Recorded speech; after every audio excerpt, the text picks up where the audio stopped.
bài. Nè, 5 bài. Nè.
Next up, number 20, Shane.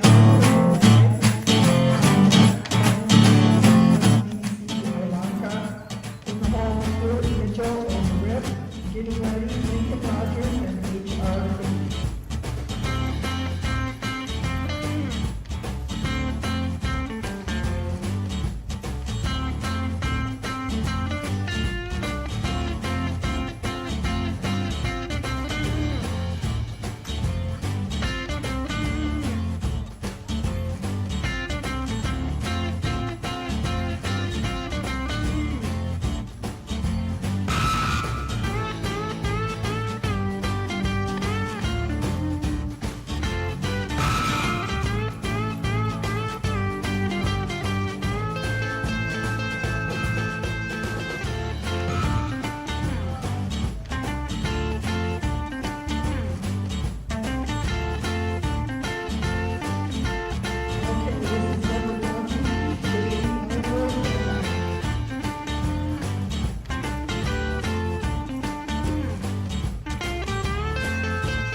All right, good morning, everybody. We're here in the lower arena, in the True Arena. We have Silas Ivory and his dog HR Lace. He's coming to us from Congress, Arizona. I believe this is the first round of the intermediate cattle trial here. So Silas is going to get set up here. We're just going to have to see how this one goes as we're going through to see how this course goes, but Silas calls for his cattle. There's going to be a handler's line somewhere along this this end of the arena where Silas is at. I'm assuming it's probably from, you'll see those light poles that are sticking up on either side. I'm assuming that those are probably pretty close to where that handler's line will be. He's got Lace out and behind. He's going to send her on and away. He's trying to start directing these cattle. This first obstacle, you can see some numbered plaques out there. This is the order that they're going to be going in. So number 1 is those fetch panels right there. Those 2 L-shaped panels with the opening in the middle. So he's going to start directing these cattle to that opening. This white calf is hanging off just a little bit over here and watching the dog a little bit more than these other 2 black calves off to the right. And that's this. Kind of sets up the whole run right here is how you introduce this dog to the cattle. And if he can come in, or her, if it can come up here and introduce itself with a little bit of some presence there, a lot of times that can do a lot for these cattle's mentality of moving off of them. So he's got to move them in the right direction now. He's going to send her away right there. Ooh, this one's coming wide, but he got her there. Looking good for the fetch here. Almost through. So as we're pointing on these cattle, points are as the tail heads clear a certain point. So as those tail heads on all 3 of those cattle pass through that fetch line, that's going to get him points on each one of them. I believe it should be probably around like 3 to 9 points per head through that you complete on an obstacle.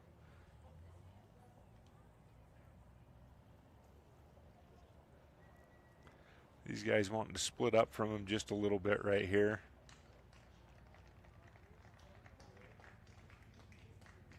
This white one's not really wanting to hang out with these other 2.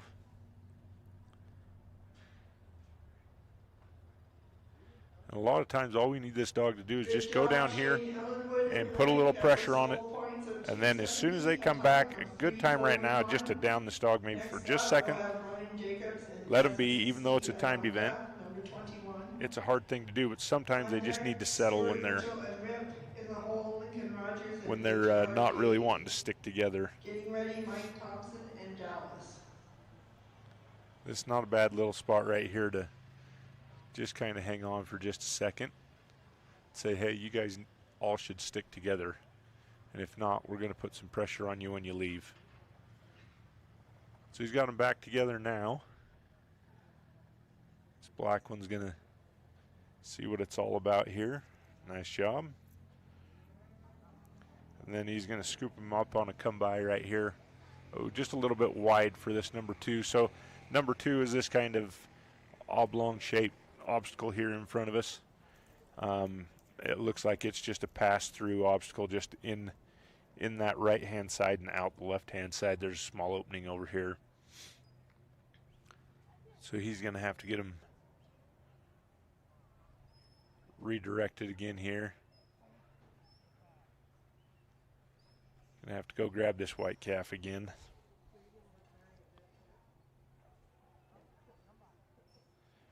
But the downside, the hardest part about all this is that it just takes up time. And time is something we only have a limited amount of. And it's getting about 30 seconds away. I think this is no, maybe it's probably 6 minutes. He's probably got a little bit more than that. We'll find out together, but it just takes time. Every time we go past and we have to regather and put them all back together, it just eats up a little bit more time and a little bit more time. And points matter first. That's points then time, but obviously we want to gather all those points as fast as we can. And so as they just move back and forth and they hold up in different spots and then break, it comes really tough to do that. And he just ran out of time there at 5 minutes. But a nice job for Silas and Lace.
All right, next up we've got Kelly Clark Fonkelsrud and her dog Maya.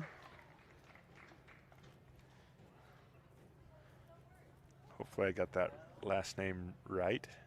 If not, I apologize. She calls for her cattle. Going to send an away command here. Get Maya back there behind him and start bringing him this way. That was Brian Jacobs and SBC Ivanka, a full score of 270, a time All right, of she's got him picked up, 3:19. heading in the right direction. Next up, we have number 22, This is one thing, if you'll Stuart notice Mitchell on these Griffith fast runs, in the hole. as You're the times watching come in, HRK you will see one. that transaction right there of Okay, that with your Rogers outrun to HRK. gathering In the those hole, cattle Mike and getting Thompson and headed to Dallas, that getting fetch ready, brake tempo, will and make up a straight. lot of the run right there, as far as how quick it can be potentially. That initial interaction right there is a pretty big deal, and how fast you can get them gathered through that fetch and then start on to your next obstacles. Now it's a little bit tough right here. Those panels are low enough that these dogs aren't going to be able to climb through them. And so they've got to come in right here, and they need to operate in between that small space in between those panels to be able to keep these cattle moving. Or else what ends up happening is they find that dead spot right there, and the dog flanks around those panels, and they never are able to get close enough to put enough pressure to move these cattle off of them, and they just stay there. So nice job for getting Maya up and in there and into that tighter spot and moving him off.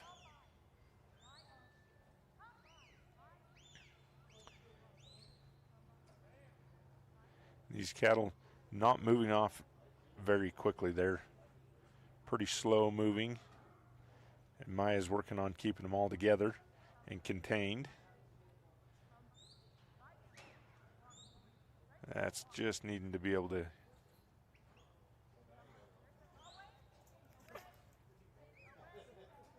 nice job right there of recovering there. And sometimes this is a hard thing when they ball up and they freeze like that, and then they want to make a break because they don't know where else to go. But good job for keeping that all contained. Getting them into number 2. And we're off and out, headed to number 3 here that is off to our left-hand side. I am assuming, if you can see in there, there's some pink tape wrapped around that center of the outside 2 panels that make that V. I'm assuming she needs to come to the right-hand opening like she did right there. And out as she points. And then off to 4, which is going to be these L-shaped panels.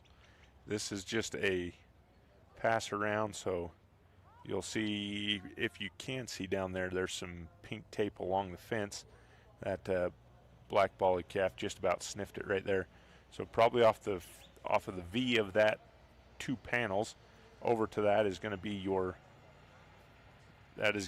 point line. I'm doubting it has a daylight line and a point line, so it's probably just going to be your daylight and points right there.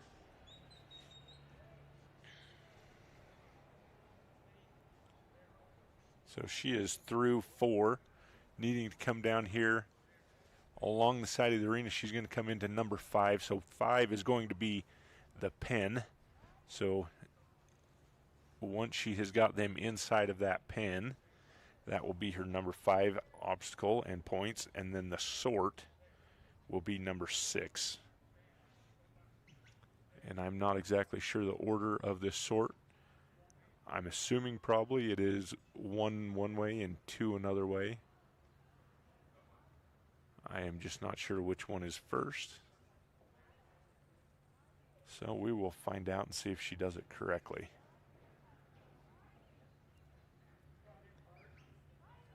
All right, she's either penned or very close to penning. There should be probably a pen. We got 1 walking out, and then probably 2 out this other way. That's a little bit tough when that calf that's already came through goes that opposite way, but nice job. She's going to finish up with approximately a 4:36 and full points. Great job for Kelly and Maya.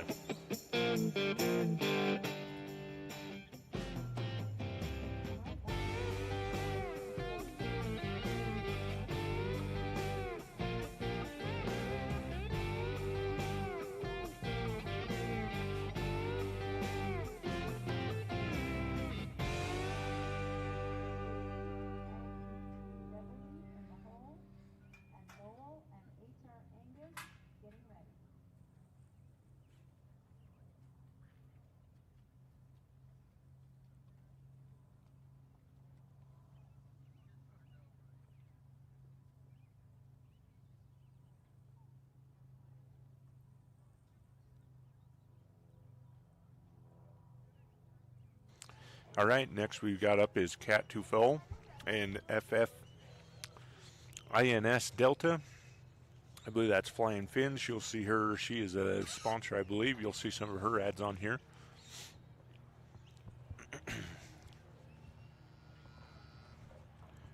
She is ready and calling for her cattle.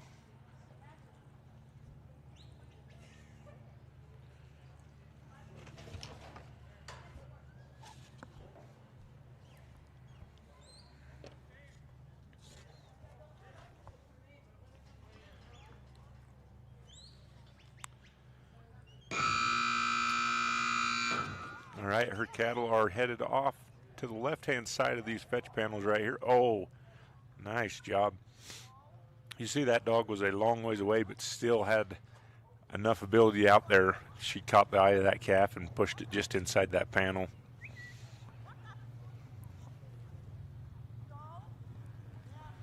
So she is a third of the way done with the fetch right here.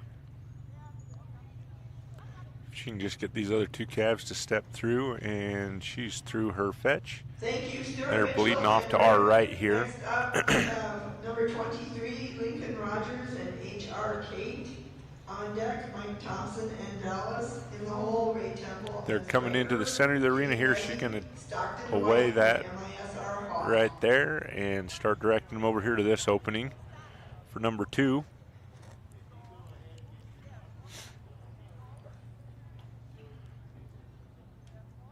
And these cattle, as the week starts, these cattle will still give some ground to people and a little bit of the handler's presence out there. But as this week goes on, you'll start seeing more and more that those cattle worry very little about the handler's place and more about where that dog is. And it'll become more and more important to work your dog, and your positioning will become a little less and less. Now, that's not saying it doesn't account for anything, but it will become less and less of your ability to be able to move cattle yourself. So these two hanging up right here just a little bit on the edge of this panel. Oh, this red one. Darn it. Those other two coming out here. So there is the ability, Cat can take those 2 points and go ahead and move on. So as long as you point on one obstacle, one head, just one animal through your obstacle, you can move on. But it looks like Cat is going to bring these guys back around and start over again, which is a great idea, especially first round.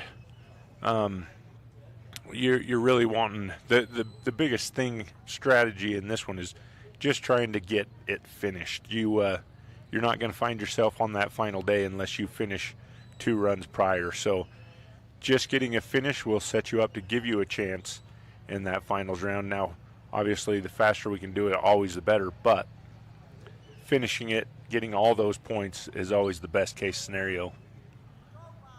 This black calf is heading back down the arena here. Hopefully these other two, they're going to start kind of walking down the arena as well, not in the most ideal place of where we want them to be heading. But slowly getting it put back together. She's about at 3.5 minutes. So she's getting about halfway through this run. A little over halfway through this run, I should say. And just needing to get these guys back on track of heading towards this opening for number 2. The one thing that can happen is you get through number 2 right here, and there's a possibility to really speed up and make it through 3, 4, and get penned into 5. So the second part of this course can really happen fast. This black calf getting out there again, which is too bad. He's been through this once before.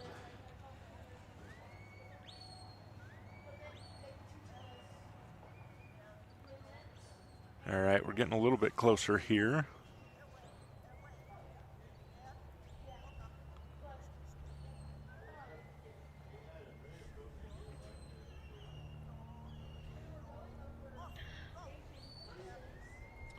This is always kind of a really tough spot to find yourself in. Your opening day, you don't really want to push it too much and take too many chances, but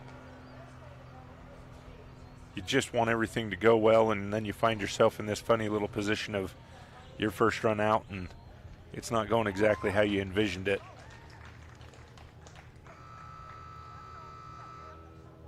So trying to make a game plan right here is a little tough, but Kat doing a good job handling her dog. She just got a little too long on time. Nice job, Kat and Delta. That was when we came 3.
All right.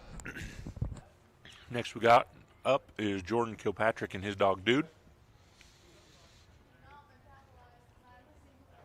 Jordan calling for his cattle. Jordan coming from Homedale, Idaho. So it sounds close, but still a little ways away. Not as far as some, but not super close. He's got Dude off and away. They're getting a little bit to this left-hand side, and he's going to keep Dude off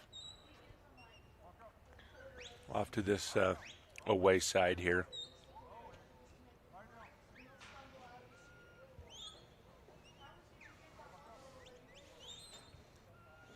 Just needing these guys to move off him here, right here. This interaction right here at the start of this is a big deal for how the rest of the run sometimes plays out. So he's got him right in the center of this, just needing him to look this way down the arena.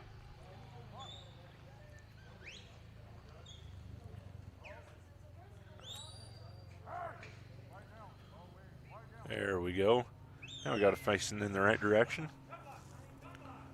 Headed through, and he's through his fetch.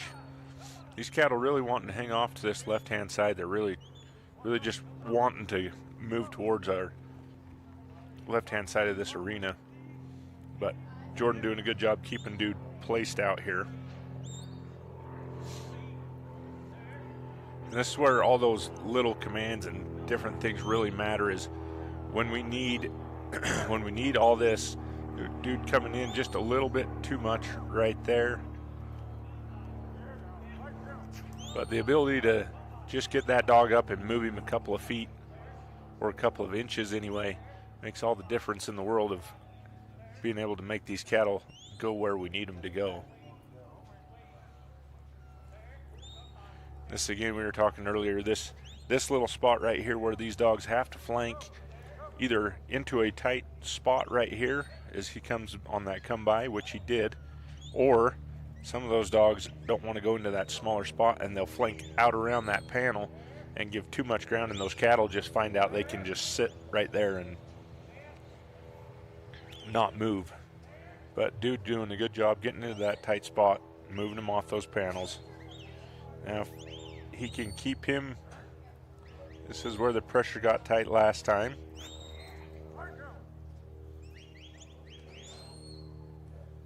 If dude can, we need dude to flank right here and give not any ground, but not flank into those cattle when it gets tight right here. We need to hold a boundary right here and let them see the direction we're trying to move them off to our right.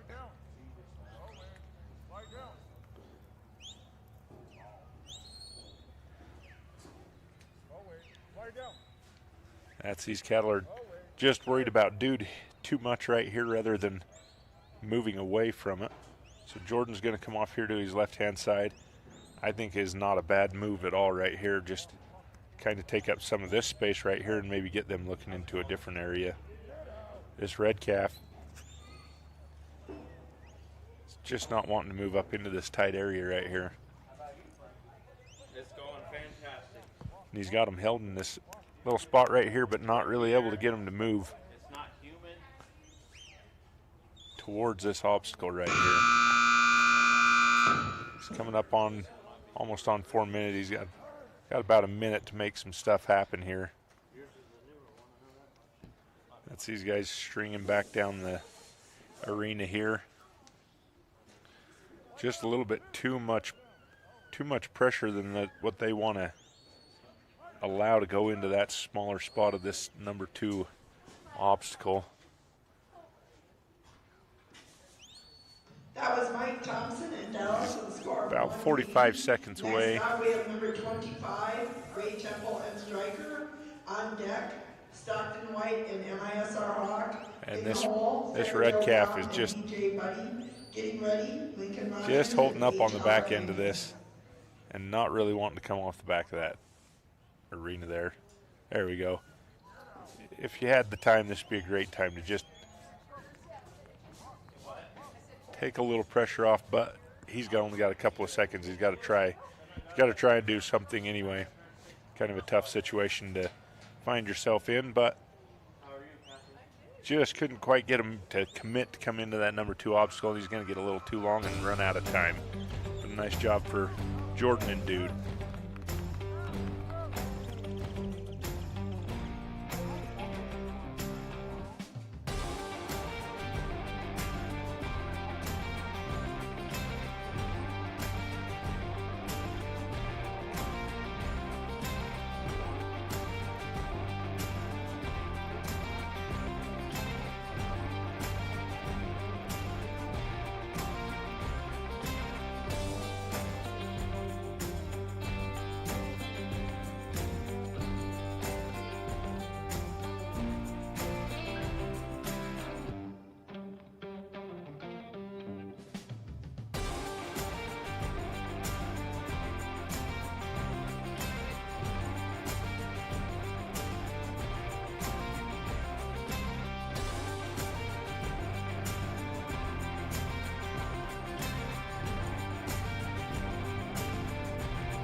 All right, we got Stacy Bisnet and LB3 Beverly coming from Wilton, California.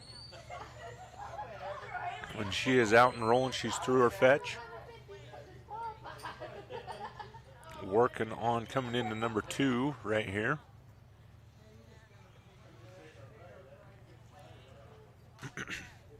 Stacy, I think she's been a few years to the finals here. I think it was last year. She had pretty darn good finals. Seeing if she can get out and going on a good one here to get herself started. She's into. She'll swing around and head through. Now again, from 2 and on right here, there's an ability. They're just getting a little too far into the center, but she's got Beverly out there covering to that center side. Gonna start working them back around to the opening of number 3 here. So number 3, they're gonna come into from our end that we can see here, and then they need to come on the right-hand side of that Y, which she's got them in nice shape there. And then they need to drive all the way along the back of the arena here, number 4, which they're on a nice trot right here. The big deal is just staying focused enough that you don't let something cut in and have to retry this one. Stacy doing a good job just making sure to clean it all up and get them through. And now she is down, headed to this pen and sort here. So you'll see number 5 is the pen, number 6 is the sort. So the way I believe it goes is the pen is pointed at the neck of that opening where those 2 panels neck in. And then as soon as they are pinned, then you can start your sort. I think it's 1 out to our right and 2 out to the left. These guys holding up along the side of the arena right here just a little bit. Still in the right motion anyway.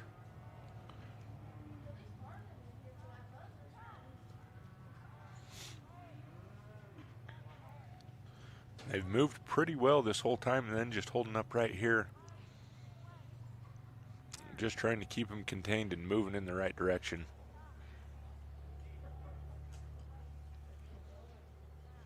And getting a little bit wide there.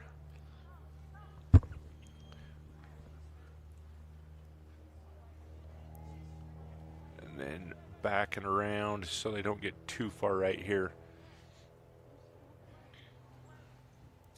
Everything's so close, but yet so far away sometimes, but everything's looking much better right now. She just about got them pinned. 1, 2, and 3. Now she's gonna let, the big thing right there is you don't want them to just get neck to neck right there and run through this where you only, oh, darn it, and she is now gonna have to load these 2 back in because they went back out. She's got a few seconds, about 45 seconds to go right here.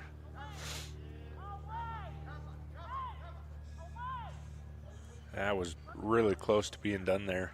So it looks like they must need to just split them here, is how that sort goes. But if they can keep on a move like this and maybe come straight down that side, that would be a good thing.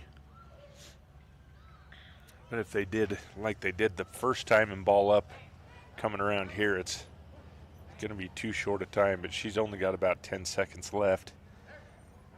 And looks like she's just going to let them be and says that's good enough. But good job for Stacy and Beverly.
Lowell Rogers and H.R. Angus coming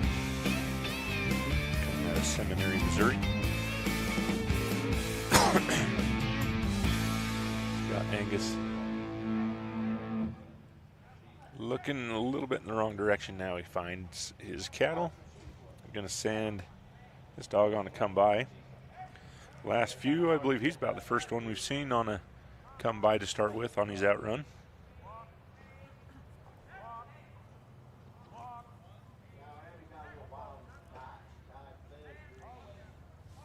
But he's got him picked up and moving in the right direction.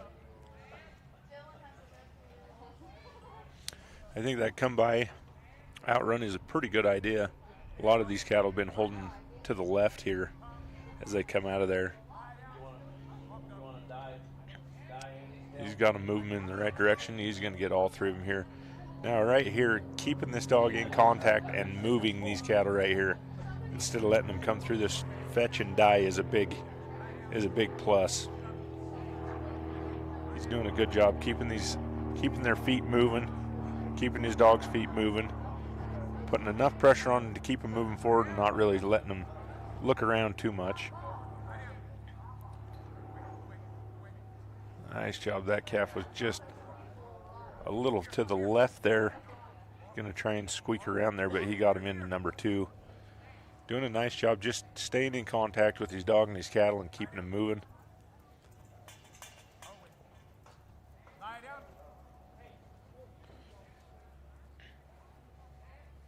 Everything's looking really pretty good right here.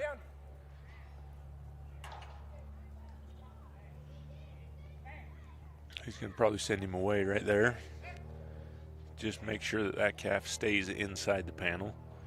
They're all moving in the right direction, in the right spot.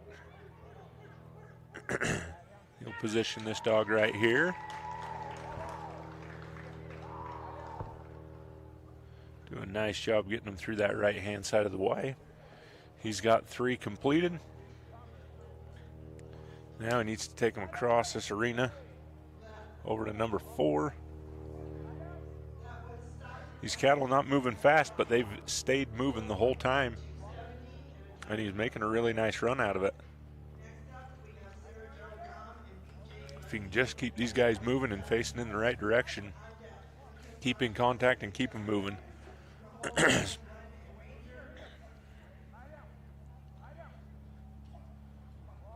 And then just make sure we stay on the far side of these panels, which he does a good job there. And then again, keeping this dog up, moving them along that so they don't start dying off on us right here. The last few have been fairly tough as they come around that number 4. They just want to hold up because they don't know exactly where they should go. But he's doing a good job just keeping those feet moving. We're getting a little off track right here and starting to look backwards.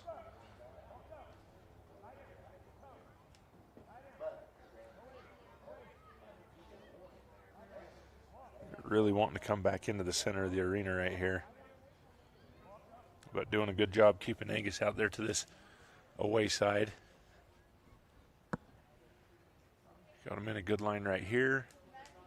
Everything's looking inside, but he's a ways away from his sort right here. He's getting back there. He's getting into a good position. There we go. He's going to let this one squeak through. Don't get too far ahead of it, and he's through. Next 2 out this left-hand side. And nice job. A 3:49 unofficially there. Nice job for Lowell and Angus.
All right, next up we got Cash Kennington and MB Brickhouse.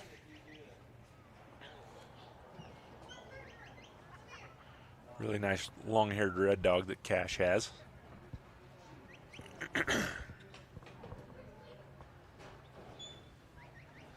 Rick's looking in the wrong direction right here. There he goes, now he sees him. His cattle are off and he's on the way. Oh.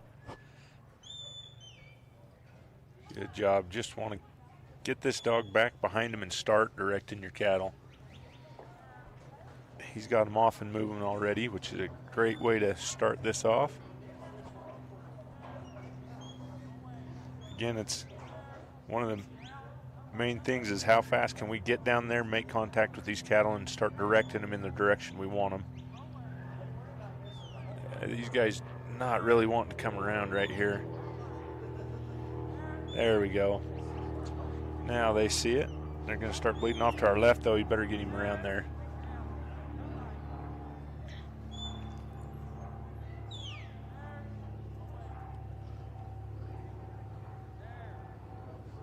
There we go. Now we're headed off and away here.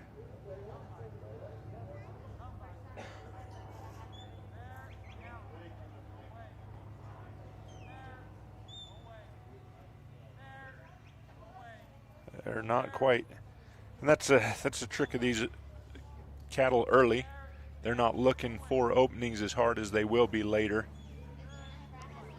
If he can get this one to look in the right direction, there we go, but not too far this way.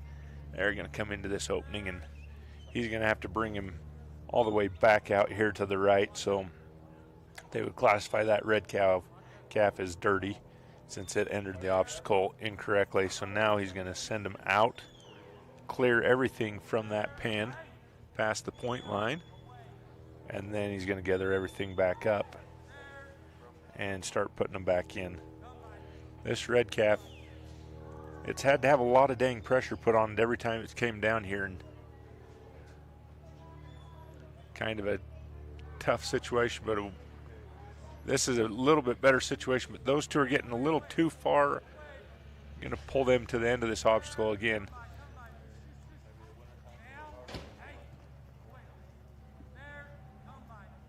Now, a great idea. These cattle right here, they've actually taken it fairly well here for a little while. If he can just get them together and somewhat in between this number 2 obstacle and just let them settle down. Just give them just a second.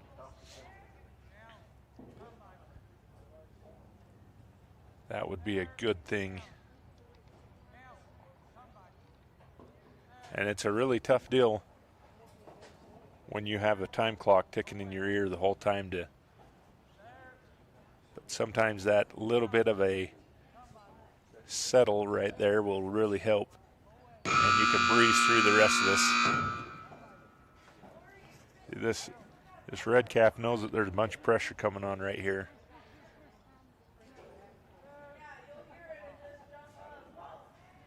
Yeah, right here would be a good time just to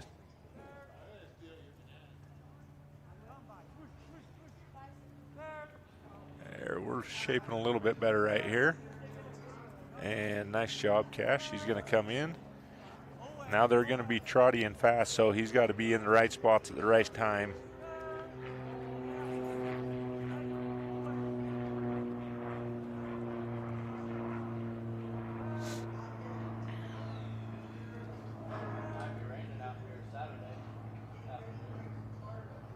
He's going to come through this one. He's going to daylight back towards us. Oh, this is a tough spot right here. And Brick is a younger dog. Sometimes that's a really difficult thing to be able to talk him into, is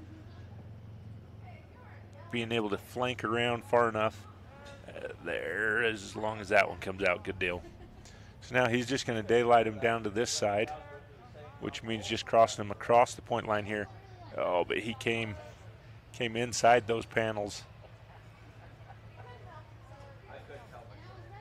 So now he's going to have to still daylight him back here because that red one came in not in the right direction. but I anticipate this, and I think his dog is. That's a really tough deal when Brick's inside those panels, so he can't flank wide enough. He has to stay tight. But I believe those two. And I didn't notice he's running a little short on time there, but darn it, a little tough luck there for Cash and Brick.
All right, Barbara Jacobs and Jolene, Galt, California.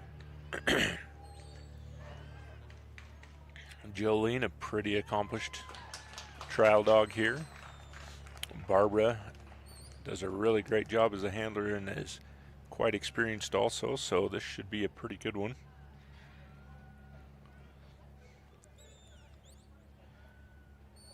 All right, she's got him picked up and heading the right direction, a little too far left right here.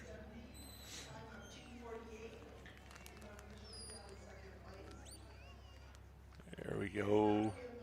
Back towards the right direction. She's going to send a come by here, try and gather him up before they get too far. Then away. They're coming a little too far right again, and too left. Oh, just a little bit too far.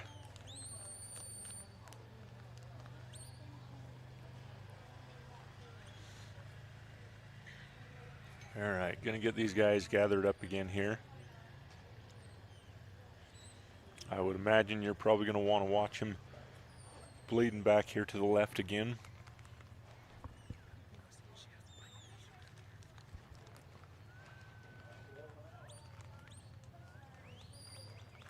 Oh, she got a little bit too far on that come by flank.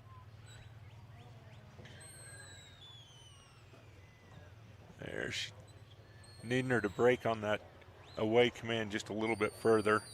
She's still staying on the backside of those cattle, and she needs to get a little bit further to that quarter side off to the way.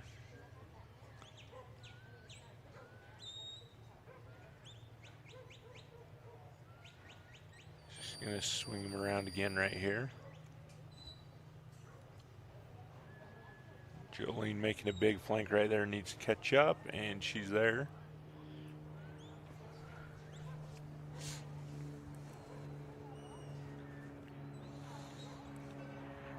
Every time she kind of gets these guys scooped up, they start bleeding off to this left-hand side.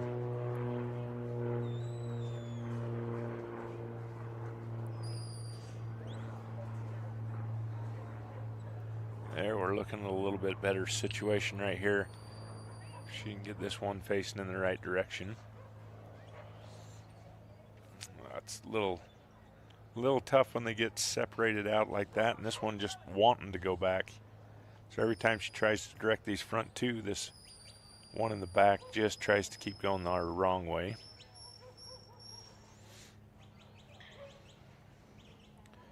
She's going to let them all get together back here on the back again.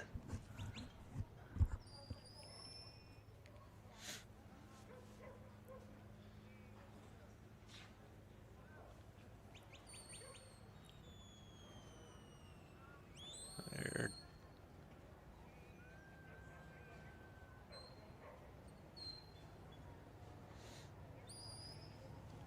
All right. Let's see. Just getting to the left again. That's it. Jolene kind of comes around and cleans up on this away command, and then she heads back, come by, kind of keeps him pushed off to that side. Yeah, she needs to get back and away. She tries to cover back in to bring him, and she covers too far back to that come by side and just keeps pushing him back on this left-hand side.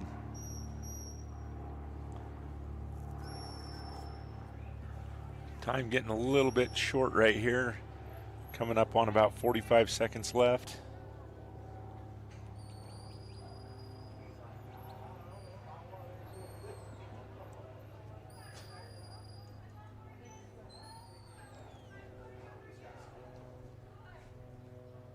Got them over here in this left-hand corner, and a little bit difficult when they get along this wall here, trying to get your dog up in between it, but they're coming off. There we go. If she can keep on this away side.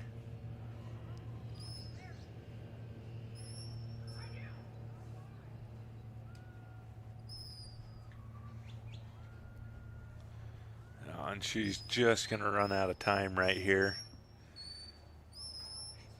and not quite get it there, but nice job for Barb Jacobs and Jolene.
All right, next up we got Brent Mataroli and GS Flynn,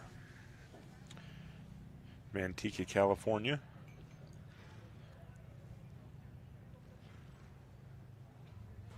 Calls for his cattle.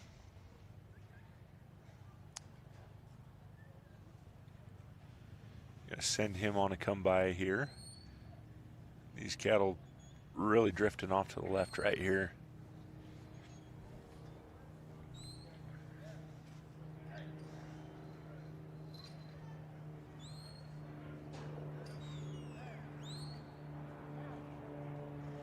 Got him picked up and headed off. Gonna have to watch him off on this away command. They're getting a little bit around the end of that panel. He needs to start dipping them in. Looks like he's gonna get it. They're headed right to the opening for the fetch. He's gonna watch him off to this away side again there. Nice job. Looks like he's got his fetch completed.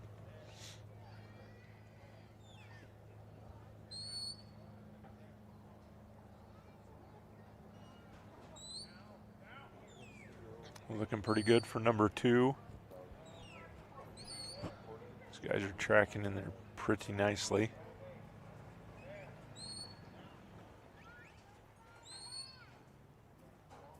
There, needs to send him come by here. And not too far, that one's getting a little too wide. Not quite making it in the end of that panel. It stopped and turned straight back around and put its nose on the outside.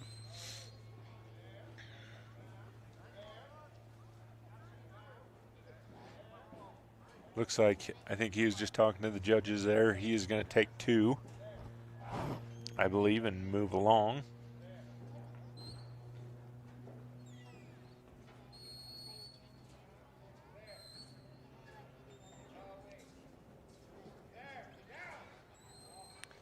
So he's going to start getting these guys turned around if he can, headed back for number 3.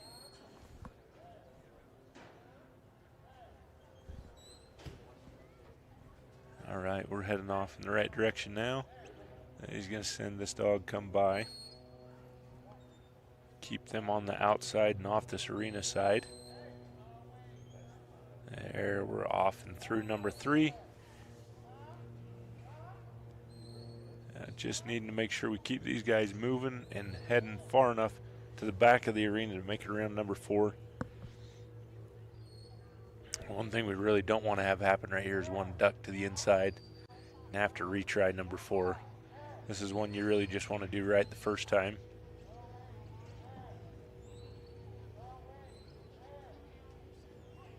Oh, watch him right here. Needs to come around on this away command. Oh, and he's wanting to get in behind and start bringing him to him. There, he's going to get him all the way around. There we go. Oh, they're going to start getting a little long off to the left again.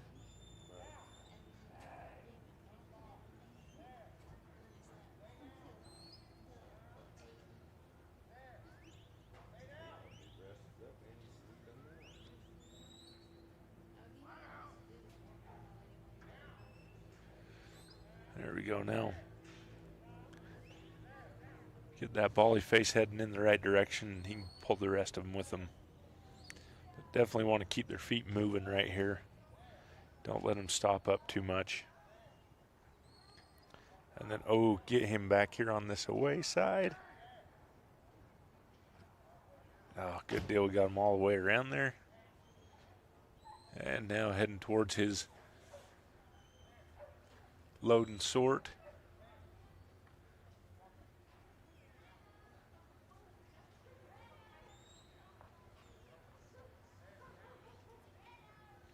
These cattle doing a good job right now. They're still moving along here, not really holding up too much, not moving fast, but that's actually a good thing, as we need them to start looking inside this pen here. They're getting a little wide right there. Nice job getting Flynn over there. Looking pretty good right here. Everybody looking in the right direction. He's coming up on about 10 seconds left, though. He's got to make something happen pretty fast right here. And it can go really quick, but I think he's going to end up just running out of time. Getting to his sort there, but nice job for Brent and Flynn.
We got Gilberto Valdez and TL Lace, Hanford, California.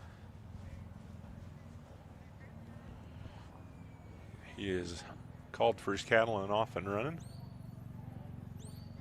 Ooh, get him around there. Needs to send him further on that away command.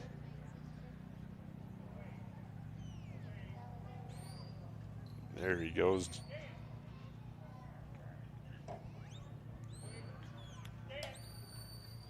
Got them lined up pretty nicely right here. They are looking a little bit to the right, but he's got Lace there. If he can keep them up and moving right here. Now that's a tough spot right there when they stop, just inside of the fetch, but up and moving again.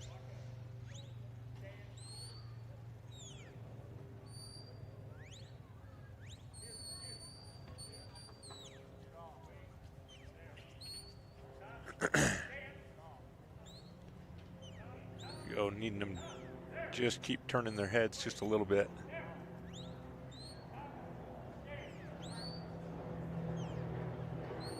Again, the first day, everything else, these cattle aren't looking for these openings as hard as they will be later in the week. So having to show them that and talk them into these tighter spots. But through number 2, gonna have to watch him to the center. Yeah, get out there on that away command. No, just having one get out and away. Hopefully these two don't. Nice job not getting too far down around the panel there.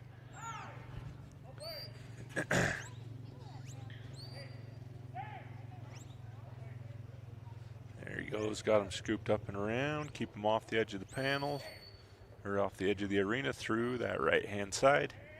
Nice job. Not a bad spot to have him out and on a trot right here. Gonna keep him far enough down along that arena to get around number 4. And if he can keep him moving right here. All these calves wanting to kind of stall out right here because there's a lot of panels down here, a lot of things taking up space on this end right here, and they're not quite sure where to go with it. But doing a good job keeping them moving.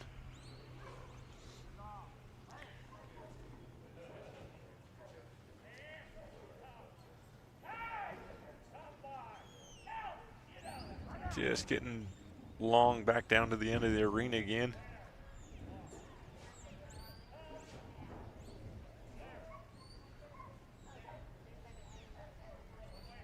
Cattle spreading just a little bit, getting away from each other. There, we got them. This bally face wanting to stay looking to this left hand, to our left side. Got him in a good direction right now. If you can keep them all facing forward. That one's not really wanting.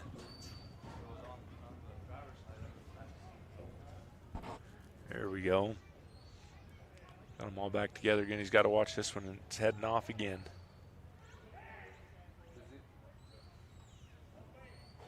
There we go. Now he's going to want to hustle over there. If they come through very fast, they might. Oh, good job. He's getting there. Okay, so he's got 2 out this left-hand side. And, oh, dang it. This calf coming back out and around. These calves out here that he had already sorted had started heading down the arena. Turned that calf around and made her look out the back instead of coming through the front. But he's got a few seconds here to try and get him put back in there.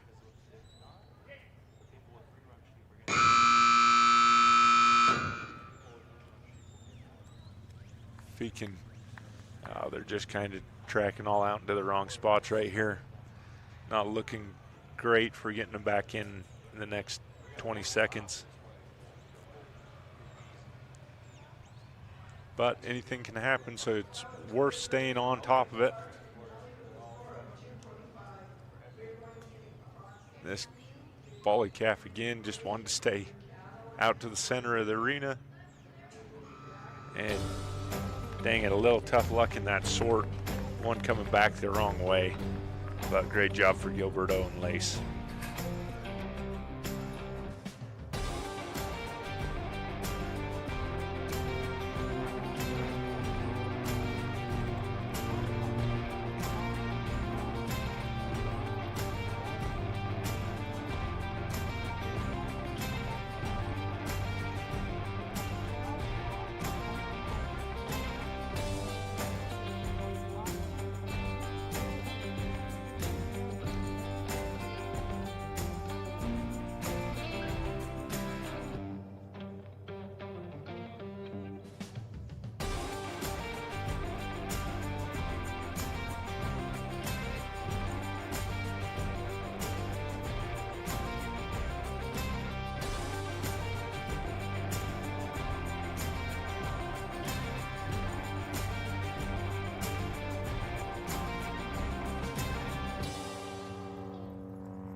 Our Salmon River is a grain-free food formulated for adult dogs.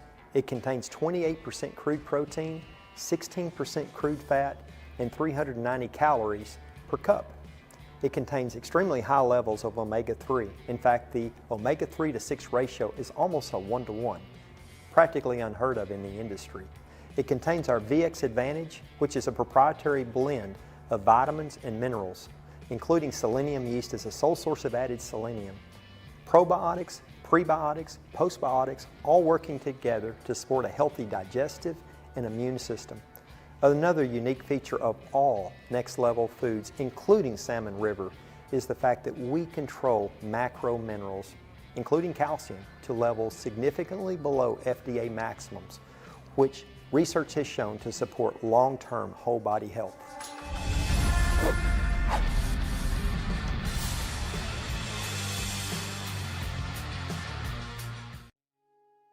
High Energy is one of 6 products in a family of foods we produce that is naturally formulated utilizing multiple protein sources, including beef, pork, chicken, and fish.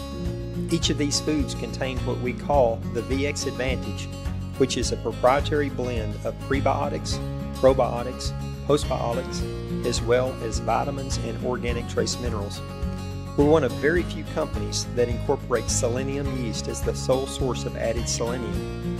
These ingredients work together to promote healthy digestion and a strong immune system. Controlled minerals, including guaranteed maximums on calcium, is a cornerstone of all Next Level products. Our lab is second to none as we test all incoming meats, as well as every lot of finished kibble for all minerals, including heavy metals. I don't think there is another company in the United States that takes food quality to this level.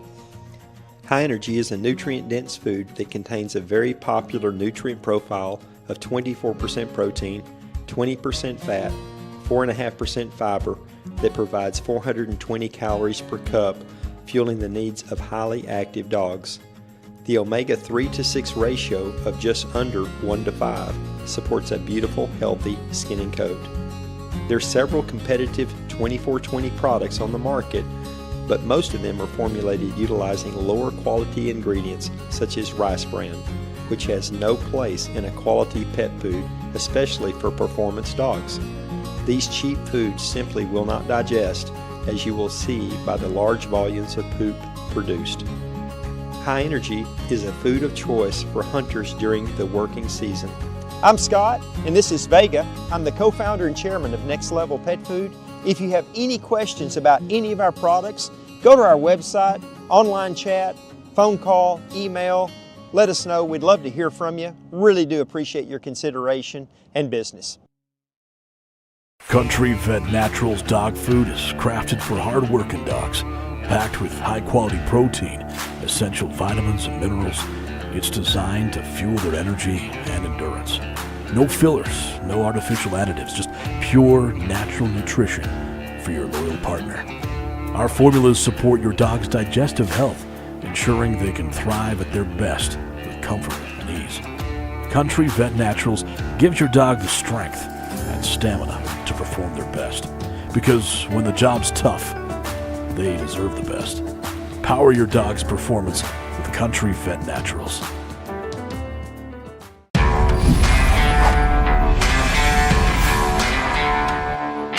We are so excited to launch our new line of super premium pet foods. We built it with passion and purpose, with everything we have, to create science-driven, balanced nutrition that makes a real difference in an animal's health. How do we know this? Because we've done it before.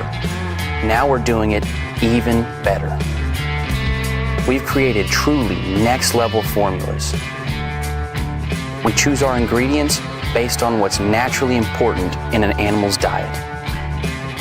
Our omega-3s are higher, our calcium levels are controlled, our palatability is greater, and our consistency is hands down superior. We've built our manufacturing facility from the ground up, the right way, to guarantee we'll deliver the very best quality food possible. and will do it consistently from bag to bag. We've brought together an expert team, folks who share our passion, who all know what they're doing because they've done it before. We make food your animal wants with nutrition their whole body needs. That's next level pet nutrition. Next level. Science is in the bag. Performance Plus is a really unique formula, maybe one of my favorite formulas in our entire lineup. It contains 26% crude protein, 16% crude fat, 370 calories per cup. It contains both glucosamine and chondroitin, supporting long-term joint health for your dog. It also contains our VX Advantage, which is a proprietary blend of vitamins and minerals, including selenium yeast as a sole source of added selenium, prebiotics, probiotics, and postbiotics, all working together in conjunction to support long-term digestive and immune system health. Next Level as a brand has made the commitment to control macro minerals, most especially calcium. We take calcium to levels significantly below FDA maximums that research has shown to support long-term whole body health of your dog.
Your dogs deserve the best, so give them the best with our stock of Nutrena Loyal Life pet food.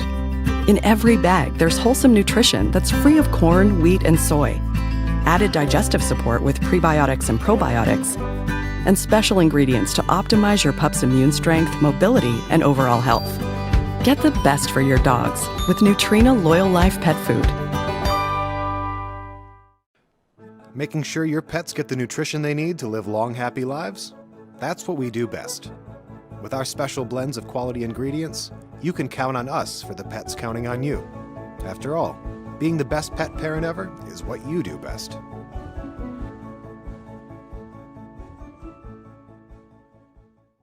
Thank you, Charlie.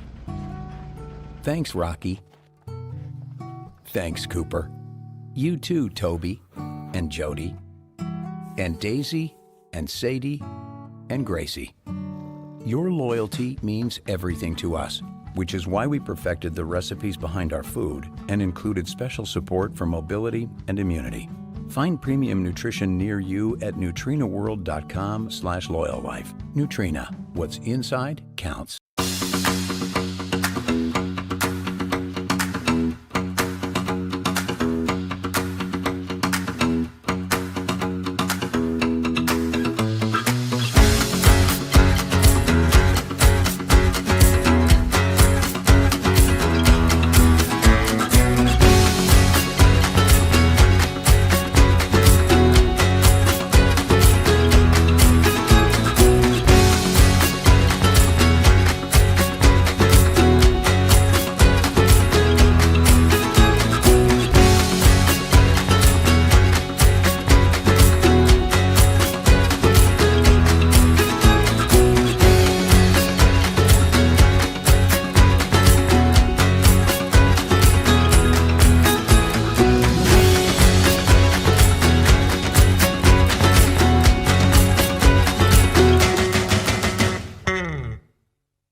Pro Professional is one of 6 products in a family of foods we produce that is naturally formulated utilizing multiple protein sources, including beef, pork, chicken, and fish. Each of these foods contain what we call the VX Advantage, which is a proprietary blend of prebiotics, probiotics, postbiotics, as well as vitamins and organic trace minerals. We're one of very few companies that incorporate selenium yeast as the sole source of added selenium. These ingredients work together to promote healthy digestion and a strong immune system. Controlled minerals, including guaranteed maximums on calcium, is a cornerstone of all Next Level products. Our lab is second to none as we test all incoming meats, as well as every lot of finished kibble for all minerals, including heavy metals. I don't think there is another company in the United States that takes food quality to this level. High Pro Professional is a nutrient-dense food that contains a very popular nutrient profile of 26% protein, 18% fat, and 4.5% fiber that provides 395 calories per cup, fueling the needs of active dogs and puppies. The omega-3 to 6 ratio of just under 1 to 5 supports a beautiful, healthy skin and coat. High Pro Professional is formulated for all life stages, including large and small breed puppies, lactating females, and adult males. The Professional got its name as it is the food of choice for professional dog breeders and kennels, as it is one food that can be fed to the entire kennel. Many hunters of young, growing, active dogs choose this food during training and hunting season.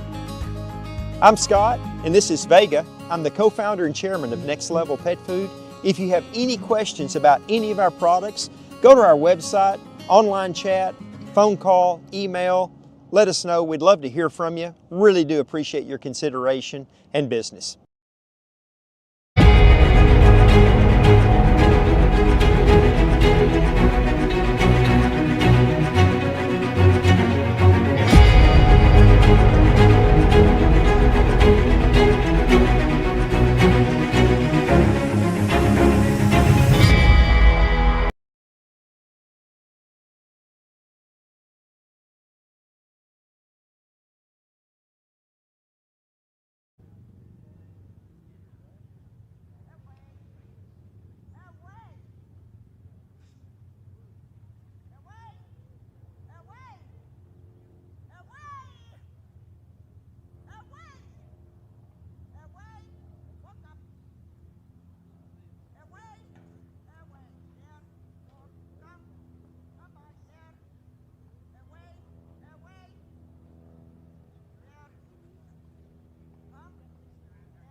All right, Austin Klecka and Ember. He's through number 2 and now through number 3.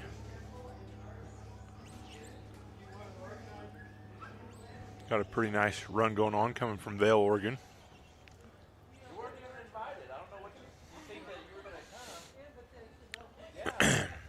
So he is headed to number 4. Doing a good job keeping these cattle moving forward. They're all facing in the right direction, keeping his dog in contact with him, but not dragging him and turning him around. Staying far enough down the arena, making around 4. So we've been seeing they hold up quite a little bit coming around number 4 right here. They kind of just don't know quite where to go. Kind of a tough spot to get into right here. These dogs have to flank around those panels or else go in really tight just inside them. But good job getting them off those panels there so he can flank inside.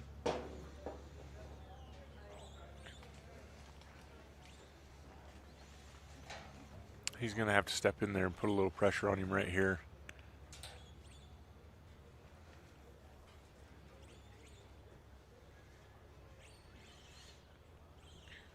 And now he's got to move him.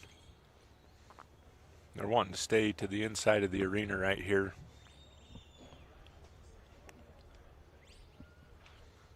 Well, all of them kind of splitting up right here, but keep them off these panels here so he can have enough room to be able to flank around. It'd be a really good deal here. There we go. They're looking in the right spot there. Just about got him pinned.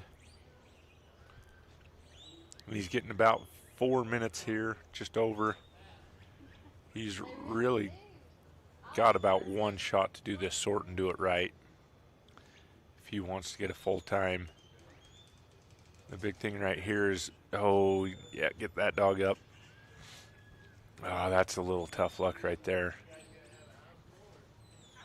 Had him all the way in and packed in there. All he needed was just for them to step through. He got just ahead of him a little bit and stopped him up a little bit too much.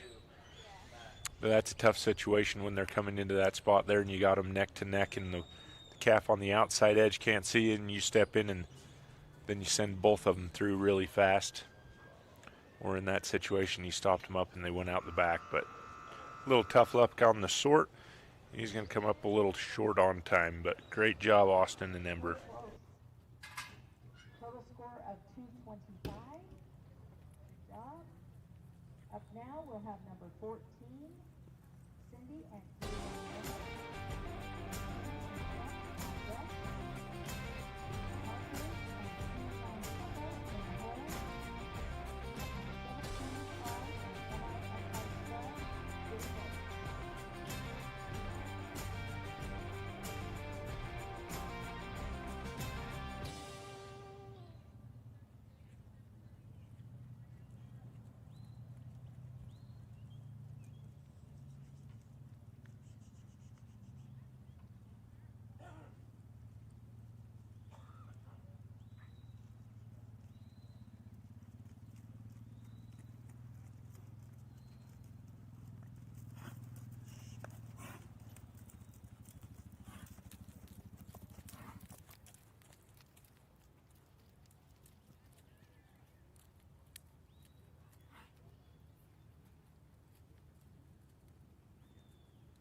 All right, here's Cindy Coleman and J1 Mern, Weiser, Idaho.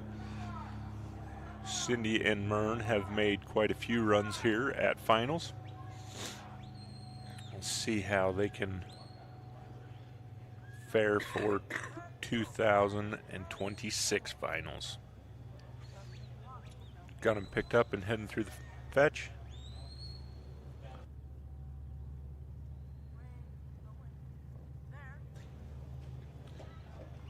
She is through the fetch and headed to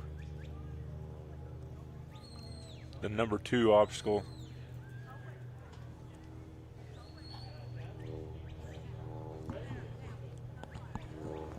Has this one ball or brockle face calf that's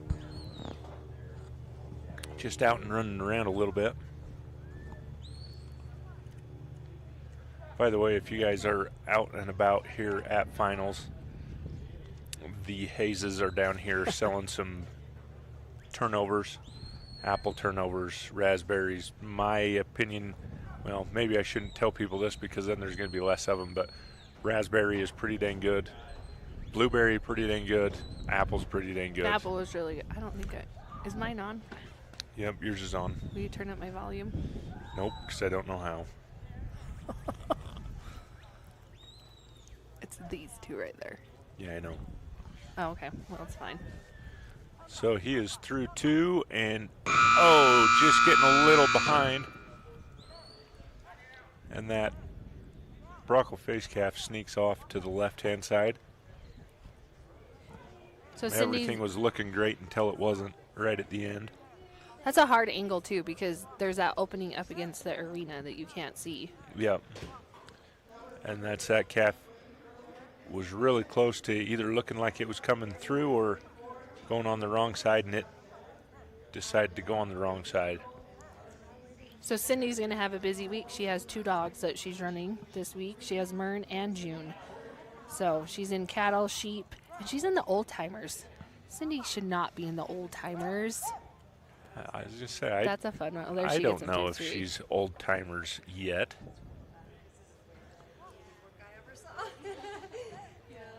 So one nice part of this brockle face calf is it's at least willing to get out and trot, and as long as it's heading in the right direction, that's not a bad thing, but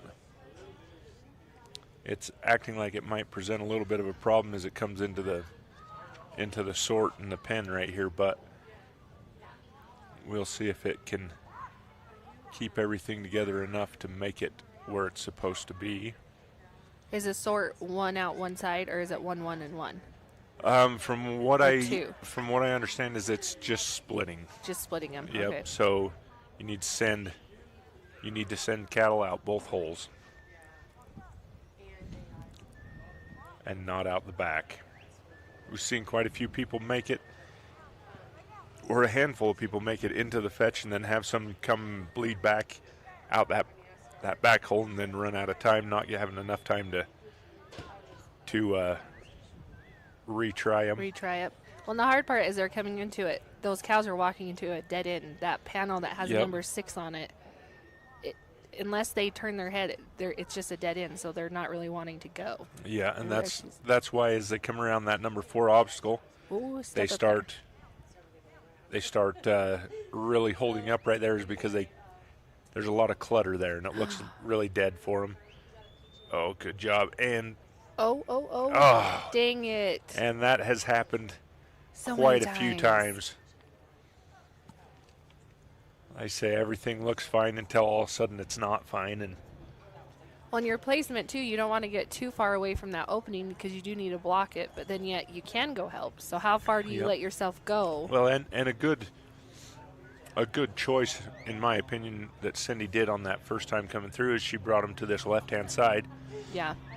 So to block that hole, she can be quicker to that rather than sending them out the right-hand side and then having to cover all the way around. Yeah.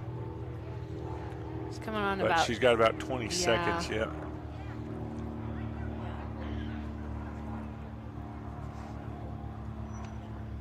And a lot of times the pressure that is there of just being contained and in a tight spot for these cattle, they go through it one time. That's sometimes a very tough situation to try and reload them back into, and that's Cindy just running out of time on that one. But a great job for Cindy and Mern. For Cindy and J1 Mern. Up now we'll have number 15,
All right, next in is Tim Jessen and Tex, coming out of Sulphur, Oklahoma. He's got 3 dogs this week, and they're all running intermediate cattle. So he's going to be busy. So, and I believe this is the first of his 3 then. That would be correct. So Tex is down and around on the backside of these cattle, heading to the fetch. Have you explained points already? A little bit, but why So- don't you tell us? Well, because I don't know if I'm right, but so each cow is worth 15 points. So each obstacle that you get them through is 45 points. So in this first round, you're wanting full points, which is 270, and then you're just wanting to finish the whole course because consistency is key for this entire week. To get to that final round, you need to have finished runs. That's the only way you're going to be able to make it. Correct, and points trump time, so it's Yes. points first, then time, and so that's what we're ultimately looking for. Obviously, full points as fast as we can, but to get to that finals position, points is king. So good job for Tim there. Into number 2. And Tech's working really nice for him right now. He's able to stay in contact close, be able to apply pressure calmly, and in return you see these cattle are handling calmly. Especially on this number 3, you want them calm coming into this because they have to see that opening. Well, and you can get some speed out of this one. You can, I mean, as long as you just keep them off of that side of the arena. Yeah. That's all really that you need, but you can't have them out there tracking faster than your dog so that they go wide. Kind of the nice part is 3 is that they come out. They're coming out into wide open so they can kind of get into a trot. So you can make up some time between 3 and 4. Yep, and that's a good place to be able to just let them get out and move. Because a lot of times, right now, as these cattle are, they coming around number 4 and there's a lot of panel and commotion and things in their way. And so a lot of these cattle have just been holding up right here, and it takes a little bit of work and pressure to get them into this pen. And same thing we're seeing right here. It's just they don't know where to go. There's a lot of things in front of them. And so all of your prior work, and that's what we're seeing right here with Tim and Tex, how this dog has handled his cattle from the get-go and how Tim has placed him and not tried to surprise him or beat him around a corner or anything. This has been probably the most excitement that we've seen out of it right there is that calf going wide. And those other 2 will just hang out right there. yeah, But even at that, Tech's not really making or offending any cattle right there, even by doing that. You know, he gets to his spot, he stays and holds a confident line, and he doesn't have to put any undue pressure on him. And with that, he's into almost penned. Nice and calm. And so this is one of the things where this is a fairly short from the pen point, which is right there where those panels come together in the neck of that, up until where you're sorting is not. This is a little tough situation right here. Oh, yeah, he's going to say. If they would have stayed up towards the front, that cow would have flowed. That's a tough thing right there. But what a great decision by Tim to not just jump his dog up and go to biting on that or over-pressuring. Yeah, quick right recovery. There. He let the cattle just bleed out. He picked them all back up. And because there wasn't a big commotion there, he's able to collect them pretty quick and put them back in. Well, and their fillings weren't hurt as they were coming out. Exactly. So there was no undue go. pressure right there. So they don't feel like it's a bad situation to come back in here. But this is a little bit of a tough deal. Tim's now on the right-hand side. Yeah. And so, and these guys are feeling fairly confident and just sitting right here. He's got about 20 seconds. He's got to kind of hustle this along. And great job for that one to make a decision. Now if there he goes, and he's going to get it finished up. Nice job for Tim and Tex, just getting inside of that 5-minute mark. It looks like he's going to be about a 4:54, but great job for Tim and Tex. Sorry, 4:54. Good job.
All right, next we got in the arena is Parker Harris and C9 Peppa.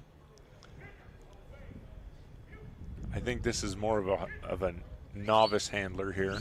I'm not sure. You can see those novice tendencies as he has to grab his dog and face him there towards the end of the arena.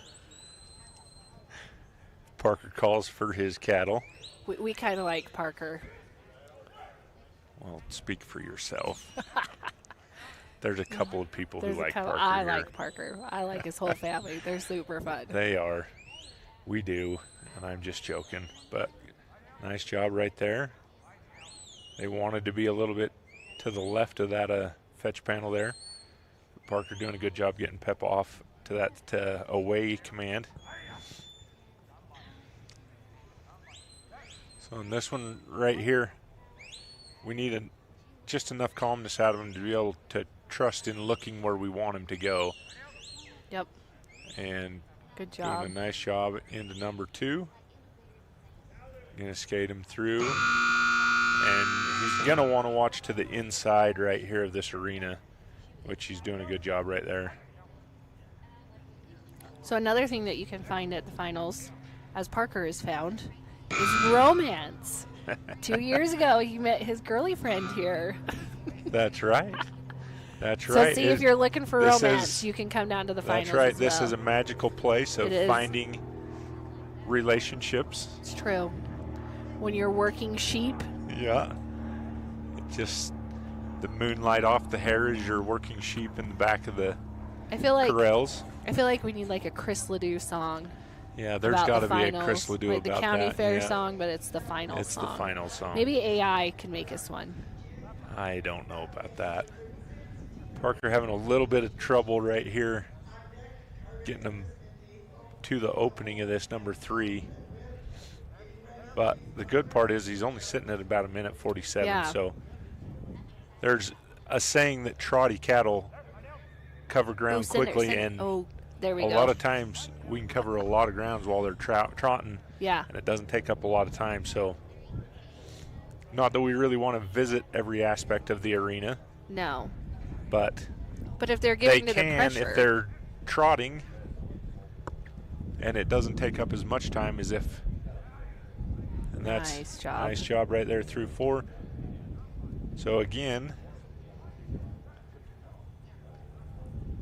he calls Peppa back to him a little bit to get him around the end of those panels, because she was going to try and go in front of that panel, and it was going to push him back around to the left side there. It's going to work him. Oh, don't go And to the middle. like all these cattle, all of them are holding off to this left-hand side, and you have to kind of watch it right here. But then you also have that opening to the Yeah, which north side. they are really, they're not seeing that as much as you would think they had or would. There we go. Nice, Parker's easy. going to walk himself around to that other side. And these guys are looking good right there, the black cap. Oh, just by it. There you go. And there you go, and backing around. No. Got to send him. Not flanking him on that away command far enough.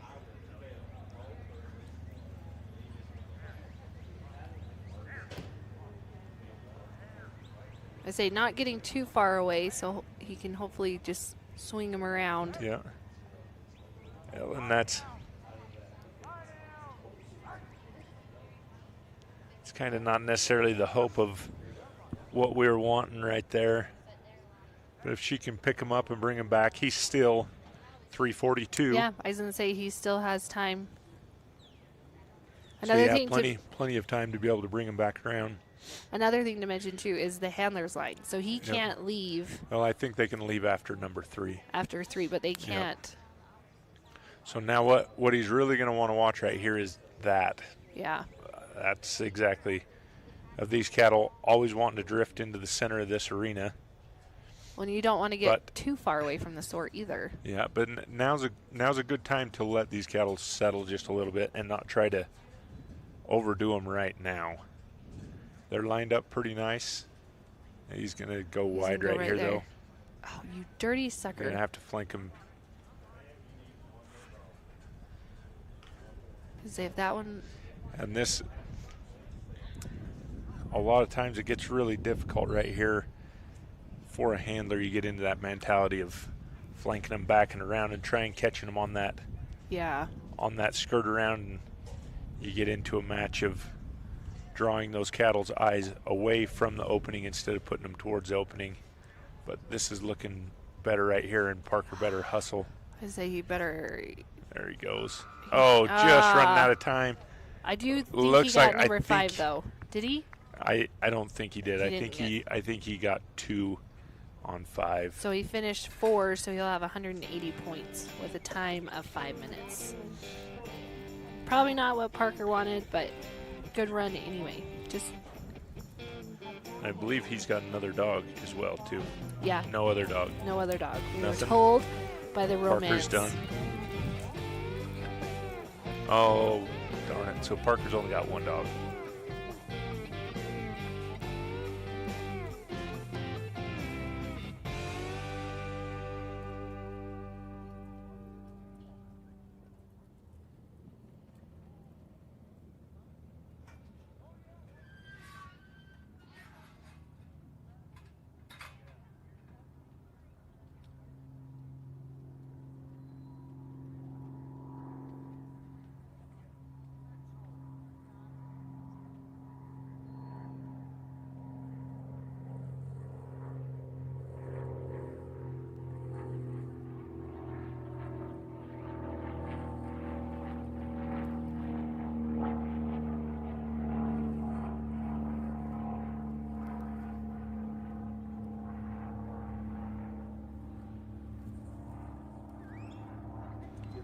All right, next out, this guy is definitely in the old man's class. We have Clyde McCourt and MISR Spud. No, he's a veteran is what we're going to call him. A veteran, yes, A veteran of the finals. he is a veteran of the finals. He's also part of the MSSA board of directors, him and his wife, Doreen. He's down. He's our sheep babysitter, basically. Yep, he is the sheep exhaust handler. Keeps them nice and calm. As you can see here, he is also a cattle handler. Looking really good here, coming to 2. Looks like, he's got them all into 2. He's out of 2, headed to 3. Spud's ready for him.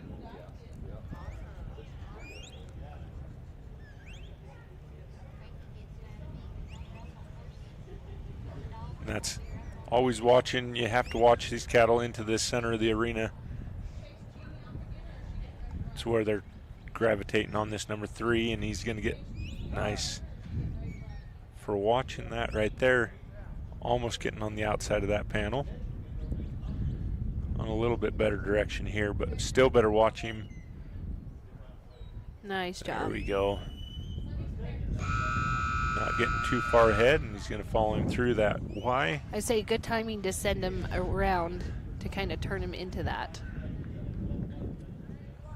And now it's just a key of keeping him against that back end of the arena. So if you guys are in Afton today, we have the round 1 of open cattle happening in the Loyal Life Arena, and then we're commentating on the intermediate cattle, but then we also have the novice sheep and the nursery sheep round 1. That's all going in the, I always say this wrong, the Trumune Power Arena. So we have 3 arenas going right now. So if you guys are in Afton, you can come down and get some turnovers, corn dogs. I believe there's hamburgers, fries. Yep, there's some vendors here selling food. There's some you can shirt get, vendors. I was going to say, shirts, hats. Come on down. It's a beautiful day in Afton. That's Clyde is around 4 and headed to 5.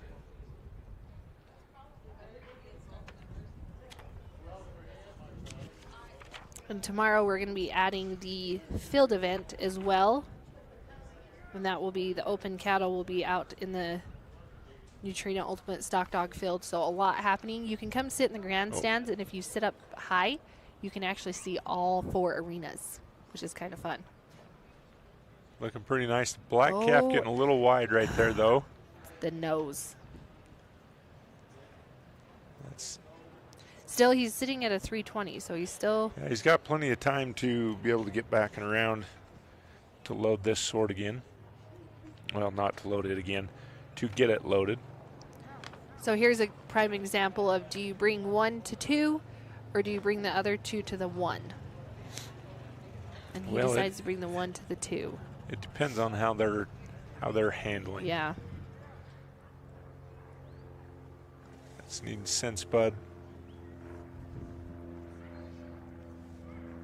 This light red calf is really starting to want to leave everything. If you can just keep it all together, let them settle up just a little bit.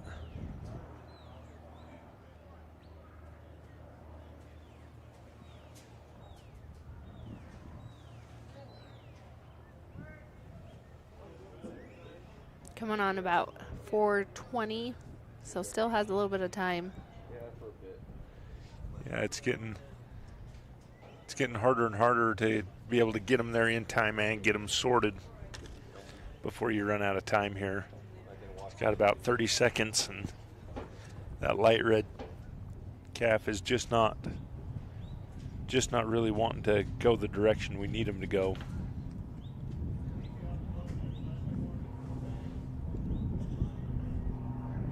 Looking better here. Ooh, and they're going to run right straight inside there. He's got to get him held. Yeah, he's going to say that one. But you needed to have them all held up right there, and he's going to run out of time. But Great job for Clyde and Spud. So 180 points is what he's going to end up with.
All right, we're going from one old guy to the next old guy. Elliot, Roberts, and Willow. Now remember, we're calling them veterans. Oh, yeah, from one veteran to the next. Elliot's one of our commentators this week as well. Yep, you will get to hear him on here, I'm sure. A few times at least. He's got Willow off. And behind him. And he's also going to be running in the old timers this week. Oh, yeah. Doing a good job right there. Not letting him too far around the edge. There, now he's got him back inside those panels. And he'll get to see this course again. He has another dog, Abby, that he'll run very last of the day. So kind of an advantage if you have more than one dog. You get to see the course more than one. Yeah, you get to see it multiple times. Fill it out a few times. And things looking really nice coming into two right here.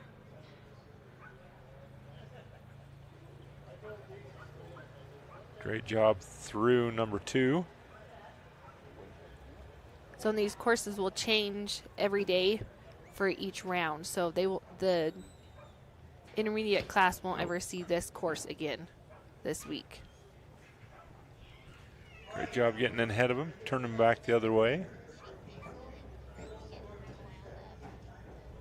Oh, that one trying to go back out again. Spinning them all the way back around just for him to go right inside the panel again. I'm going to get Willow off here. That's a tough situation. You see Willow come around to the outside of that panel right there.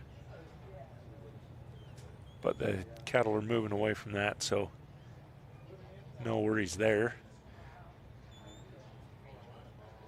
If you can get them over here to the left, the outside of this arena far enough to get them around that panel. There we go. Now he's going to want to flank it come by. There he goes. Nice job. Oh, getting a little too far ahead of him there. I think he's just going to continue that come by around. Willow did not want them coming out of that gate. There we go. And off to the jogs. You want to get Willow over here on this, get her on this away side. Nice job there. Around four.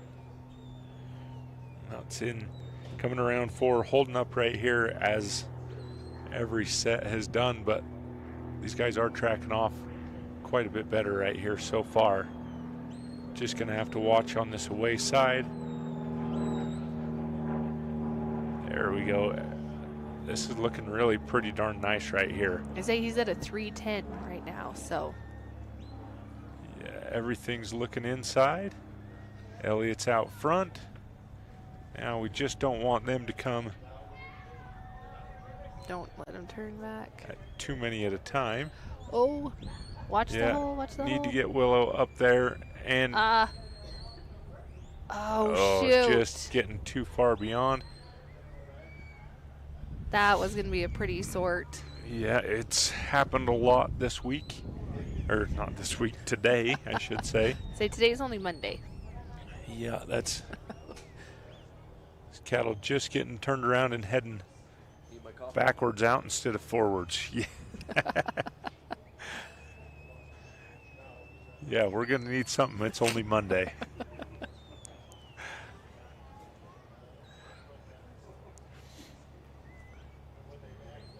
Coming on about a minute left.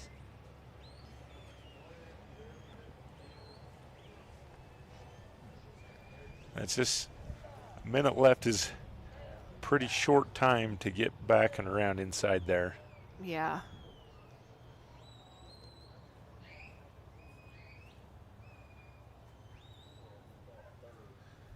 It's going to be pretty darn tight to get anything finished. About 20 seconds left.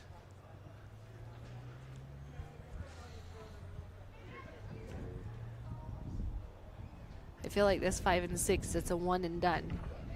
Yeah, it's a lot of times that's the case on this one. If you don't hit it the first time, they come out the backside of that. It's a really tough deal to get them all put back together and through that again. As the week goes on, that will change quite a little bit. But a little tough luck on the sort there, but great job, Elliot and Willow. Up now, we'll have number 19, Gilberto and Nova. With number 20, Dave and Emma on deck. Number 21, Tim and Dury in the hole. With number 22, Richard and LB getting ready.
Next up, we got Gilberto Valdez and Nova. We've seen him run one time earlier. I believe with his dog, I think it was Lacey. Maybe not, I might be wrong on that, but we did see him once before. A little bit of back and forth on this fetch right here, but he is through it. He's going to start watching. Nice job watching this calf coming onto the left-hand side right there. And they're going to try and do it again. He's trying to get her on this side of the panel instead of the other side. Make that flank a little tighter instead of out and around.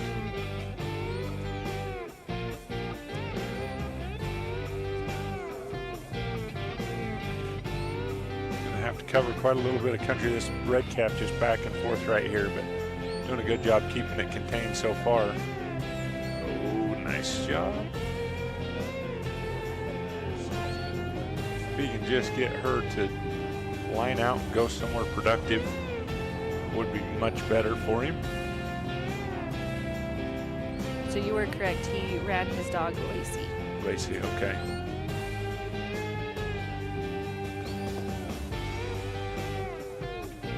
These calves just can't figure out where they need to go right now. They're just back and forth across there. Nice job. Just pretty nice idea right there. He kept Nova down for just a little bit. Well, it's hard to tell from up here, but when you're down standing in the arena, there is a lot of open space that those cows can go. Well, no, there's really not. There's a lot of... In the middle.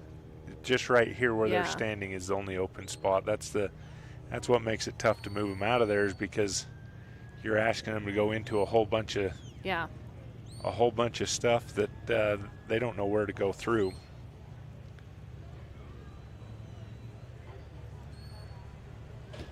So these cattle are confused and they just can't figure out where's the right spot to be, and so they're trying to blow back and get back to the other spots they've already been.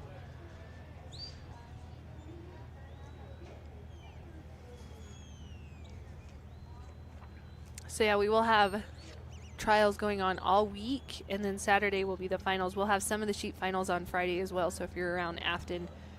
And then we also, Saturday's a family day, and they have bounce houses and face paint. So if you guys are around Afton, come on down to the fairgrounds.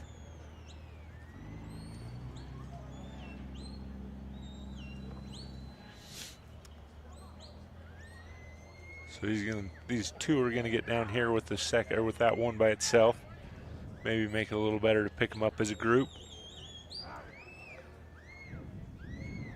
Nova putting a little pressure on that black heifer there.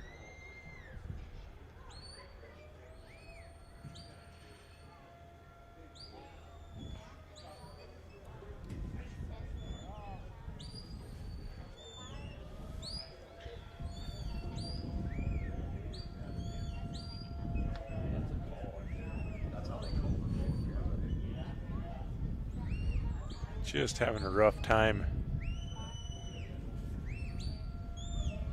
Just having a rough time getting them to line out and go straight forward. They just don't know exactly where to go, and they wind back and forth. A lot of work for Nova to have to cover all that ground.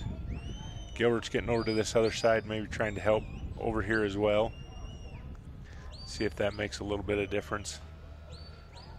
But none of them really wanting to step out and try something new, really. Nobody wants to be a leader. Yeah, they all just kind of mill back and forth around each other, and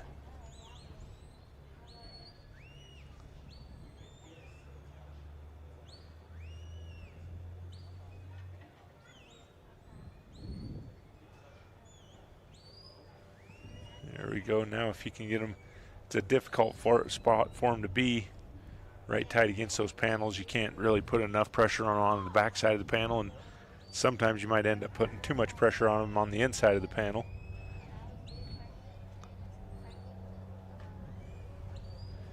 Gilbert gonna run out of time right here though, trying to get to number 2, but a lot of work for his dog, but good job for Gilbert and Nova.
All right, Dave Hammond and Emma.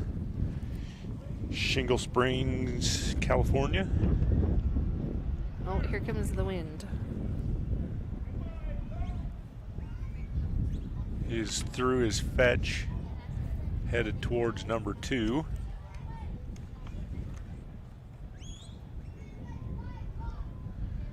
Looking really close right here. That black calf needs to step up and let the red calf around.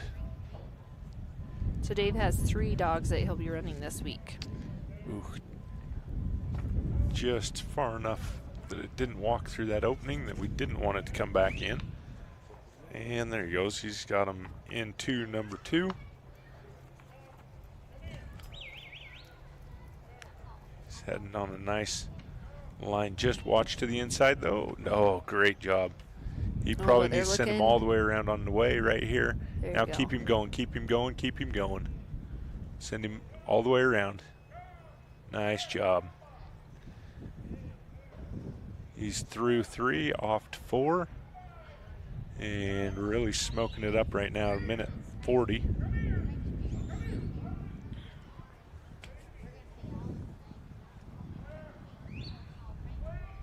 Now don't let him get too far ahead of that right there. Oh, he's getting...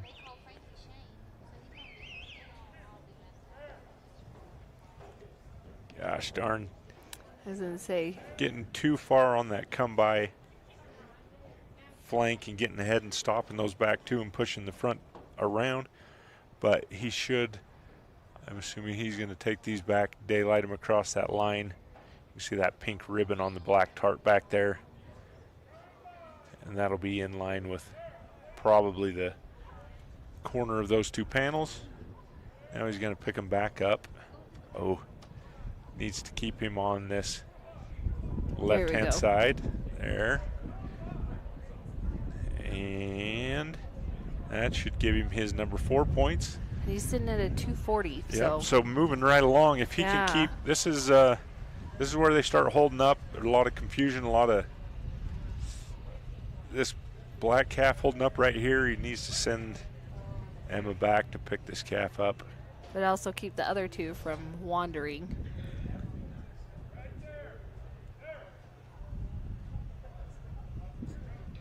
And we got him looking in the right direction right now.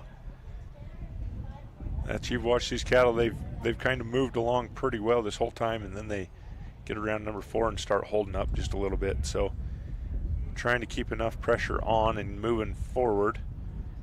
You got to watch him to the inside of the arena right here.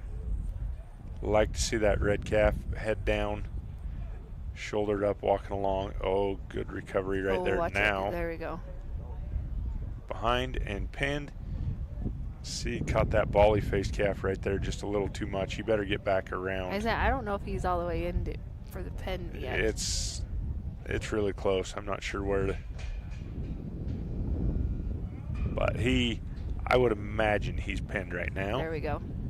Great job, but got to watch him out of the back. Oh, no, no, no, no. And that is a tough deal right there. Ah, dang it.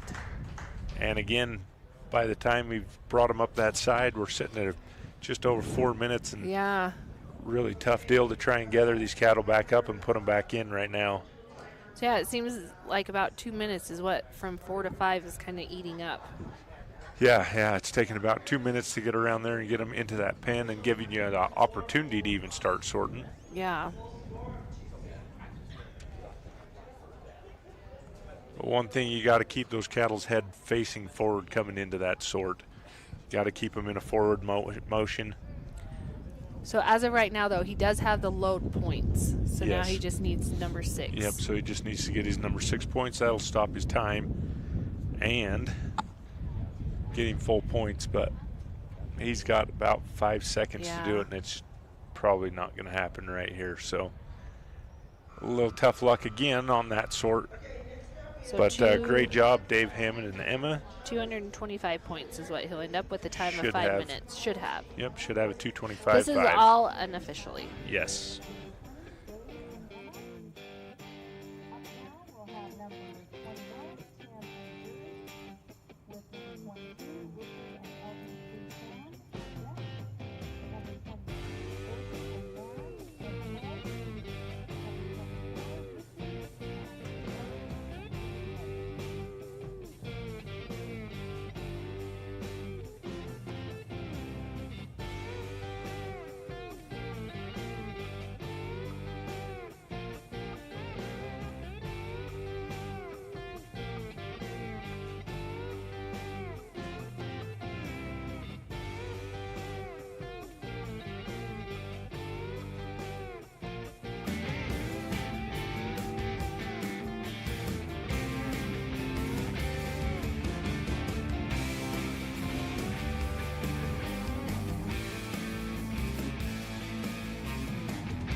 Yep, that's better.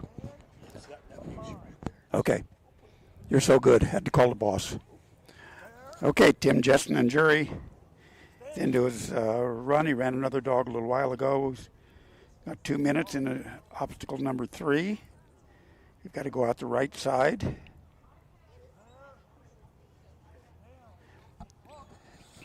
Tim is one of our competitors from Oklahoma. Already today we've had at least 2 open competitors in the upper arena from Canada. One from Louisiana that I can recall, several from Oregon, several from California, and we've got them throughout the United States, Kansas, Nebraska, Oregon, Washington, all over. So Tim's got a super run going here. He's into the sort.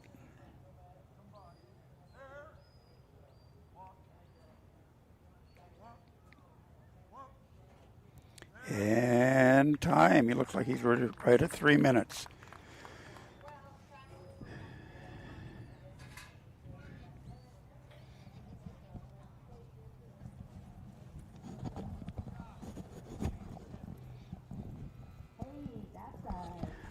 Okay, Kevin and his crew is going to come in and exhaust the cattle, keep this thing rolling. We've got 95 open.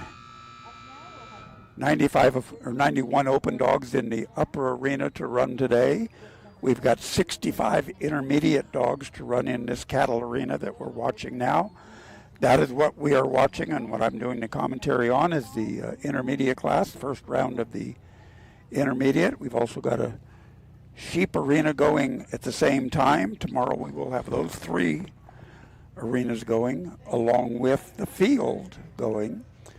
So you can only imagine how much help and time it takes to arrange this thing. There's probably, I'm going to say, 50 to 60 people working here today. Pretty much everybody volunteers. I'm talking judges, secretaries, scribes, the cattle crew, the exhaust crew, the set-out crews in each one of the arenas. They had to set these courses up early this morning. Kevin got the cattle in about, I think, pretty close to 5:30 to 6 o'clock. The cattle were all gathered from the field where they spend the night in, and setting pens and with feed and water on them all day. Okay, we've got Richard Bisnet and LB3 Sam from Wilton, California.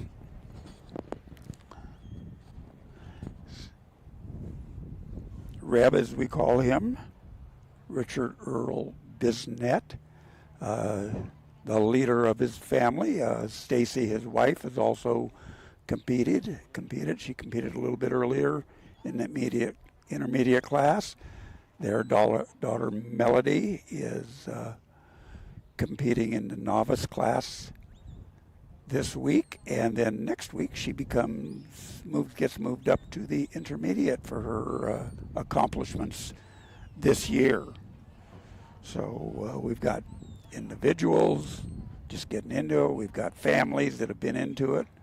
I was talking to Melody earlier. This is only her 2nd year, and I think she had 3 dogs that she was showing that were in the top 5 for points for the year end. So she got reserve dog of the year for the novice class. Very prestigious award. So here is Reb. He's got him through the fetch.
You notice all these cattle are different. They've all been worked. They've all been trialed on.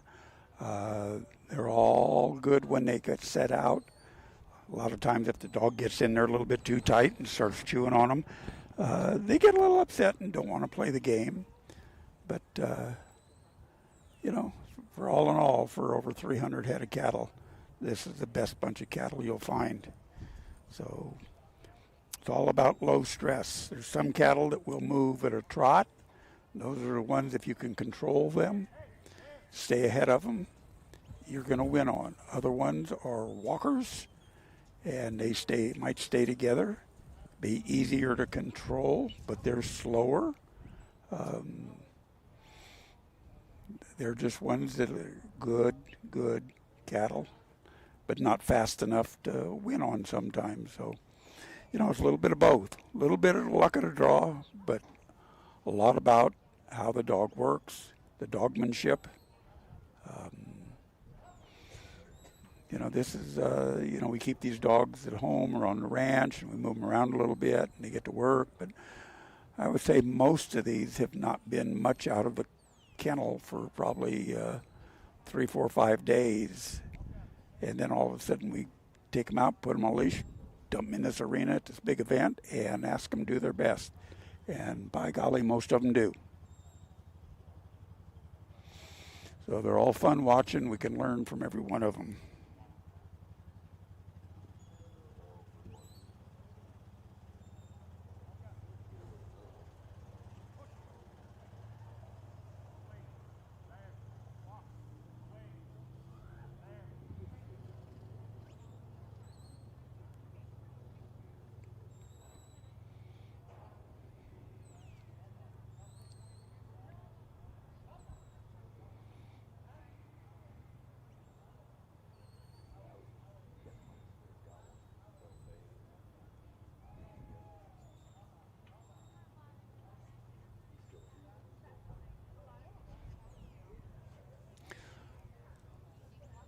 Okay, Reb is being extremely patient, and that's half the game.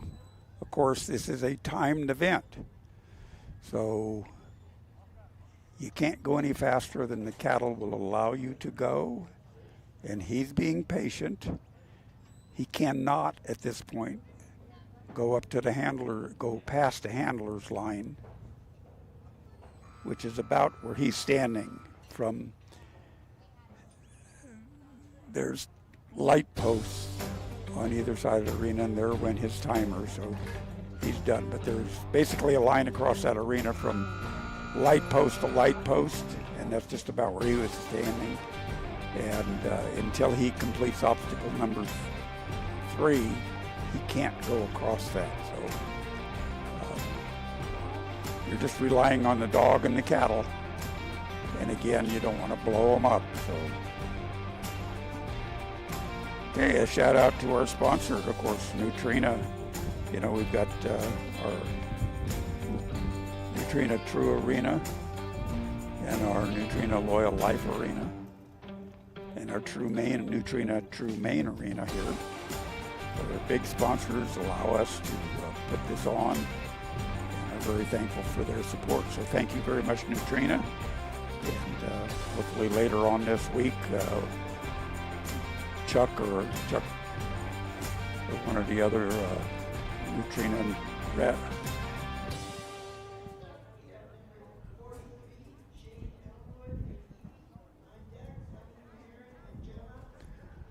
All right, our cattle's out and we're ready for our next step.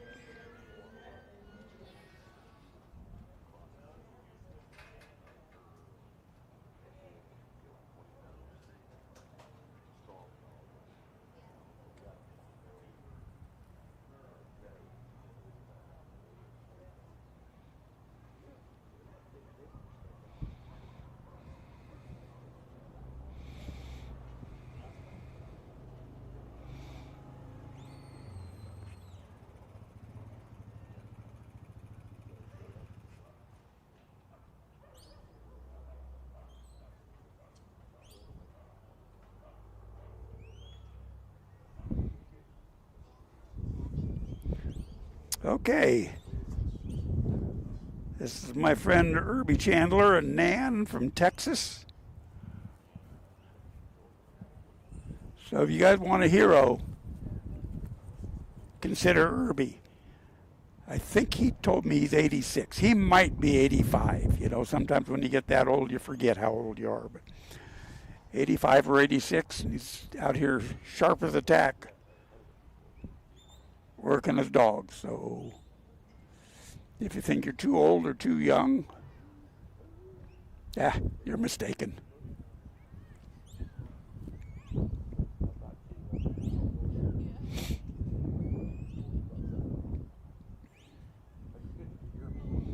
Good job, Nan. He gets them all through the fetch. So here, like the other arena, we're getting 15 points per head. So the total course is 270 points, and that's what it's going to be all week long. So you can go to the next obstacle without getting all three in there. If you choose to, you will just lose that 15 points. And in this type of competition, if you want to be in the winner's circle or even in the top group, you're not going to make it unless you have all your cattle through. You got full point score. So Herbie's doing really good. Moved into obstacle number 2 and right through it. Nan's doing a good job. She's very responsive. Works out just far enough, gets that cow's eye. He's going to bring her back and shove him right through this obstacle. They've got to come out the opening on the right. They cannot go straight through, and they're starting to, so Nan's going to have to go out there. Okay. She kind of stopped. Now Herbie can move on with 2 of those cows and go to the 4th obstacle if he'd like to, but he's going to be down 15 points. Looks like he's choosing to turn him around and retry this obstacle.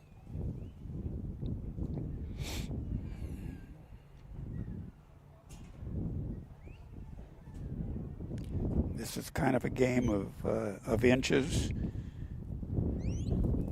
you know, and where in time, and you know, sending your dog, it's tough. So right there, he stops her. Up, should have stopped her. There's where he wanted her stopped.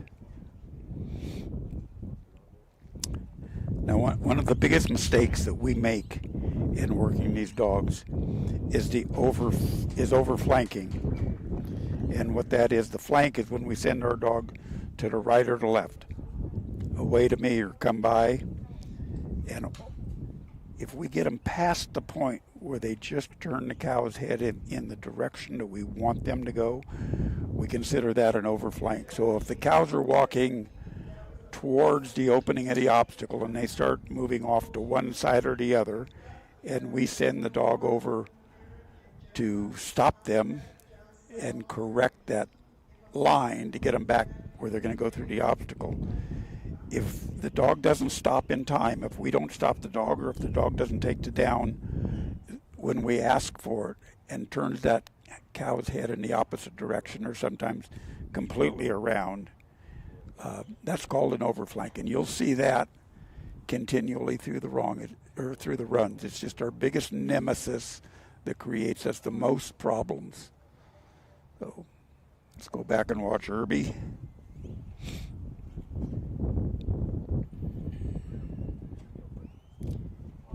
He's coming down to the pen and sort. That's obstacle 5 and 6. You can see the 5 on that obstacle. So first we got to get them into the pen. They all have to be consumed inside the pen before anybody goes out. So he's got them kind of lined up there. Now they can skirt down that fence side, so you have to be aware of both sides. Okay, now see, that was a little bit of an overflank where the cows turned and went out. If we would have stopped a few feet farther. Okay, we got them all in, but he had to split them and he didn't get there in time. And I think he might have run out of time. Yes, he did.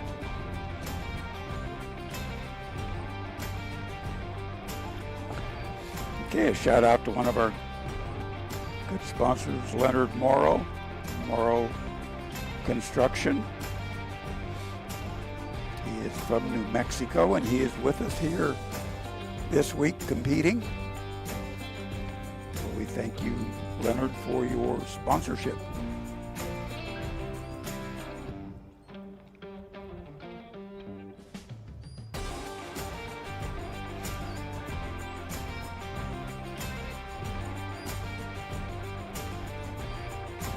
Also, again, one of our top sponsors, Nutrena. We couldn't put this on without them. It's a fantastic product. You know, I know that a lot of the handlers here are feeding Nutrena feed. Dogs do well on it, so give it a try. Back in the arena comes Reb Bisnet with G.S. Wilson. Reb and his family are from Wilton, California, just south of Sacramento. His brother Dennis is also here, competing in the Open, and I think the nursery as well. Now let's see what Reb and Wilson have to show for us today. Reb calls for his cattle, the gates swung open, and the competitors come in.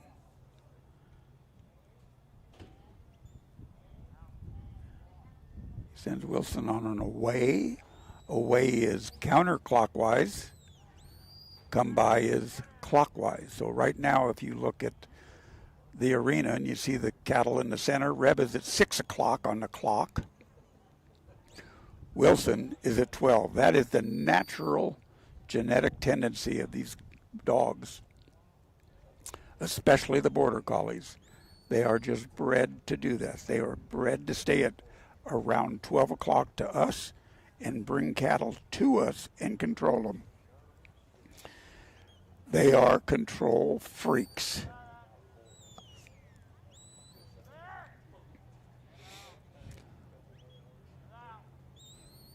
So when they're young and we get them to a point where, you know, they're pretty handy, and now we think that we go to the next step and we would like them to drive the cattle away from us.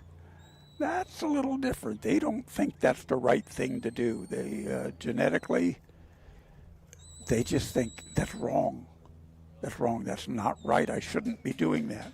But eventually they take hold and they can learn that. They do it very well. So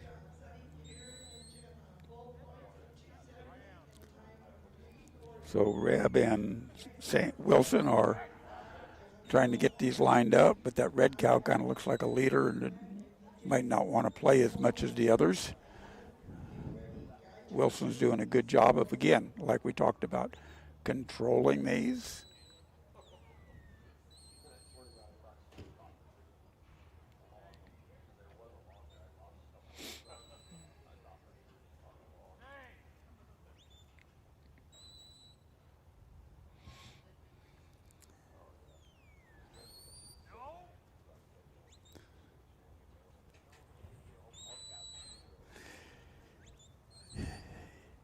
You know, we all, including the dogs, want it to go smooth and correct.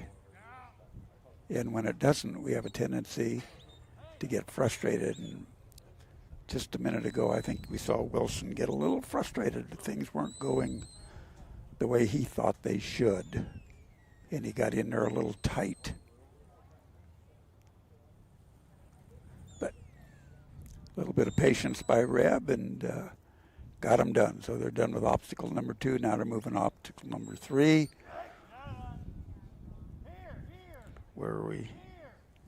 And right there, Wilson kind of got in the way.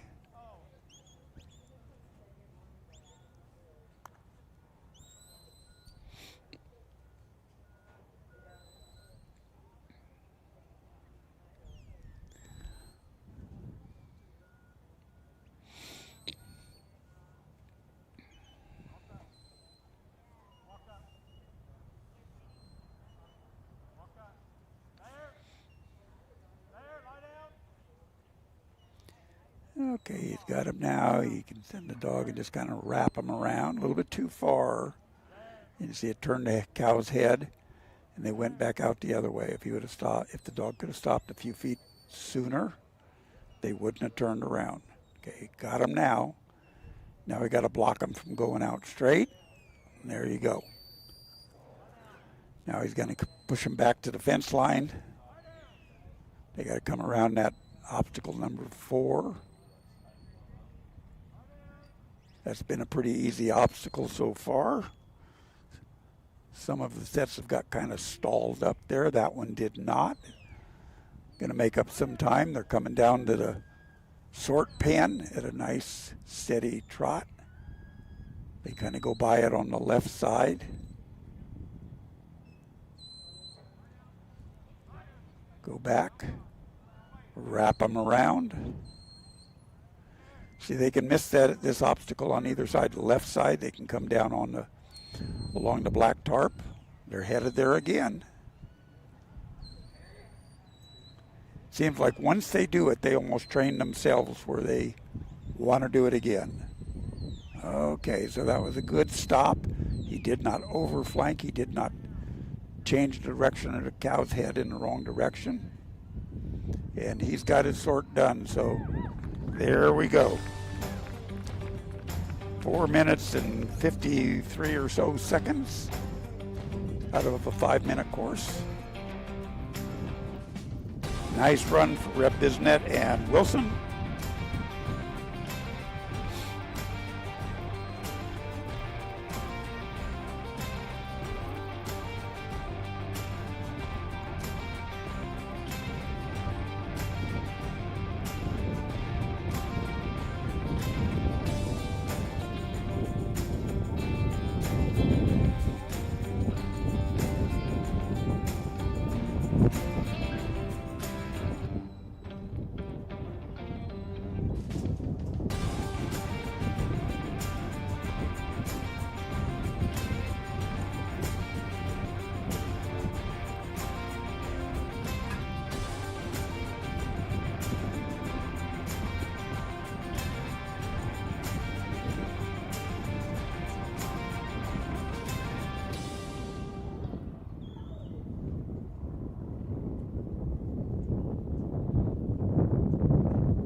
Okay, here we have Juliet Flynn.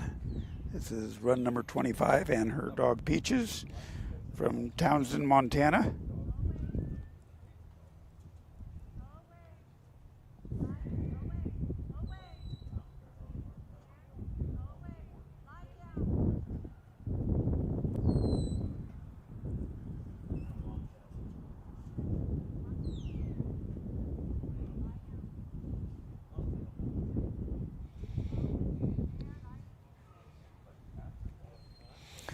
Okay, she's got him through the fetch.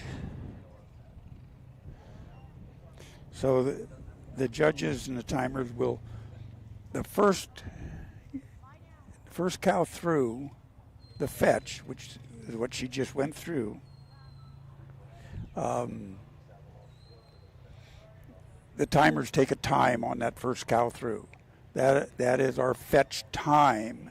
And that will be the tiebreaker at the end of today and at the average after they add up everything else. But today there's liable to be a couple teams that have the exact same score and possibly the exact same time. So if you have 2 or more that have the same score and time, then they go to that fetch time to break the tie. Okay, Juliet's got him nicely through obstacle number 2.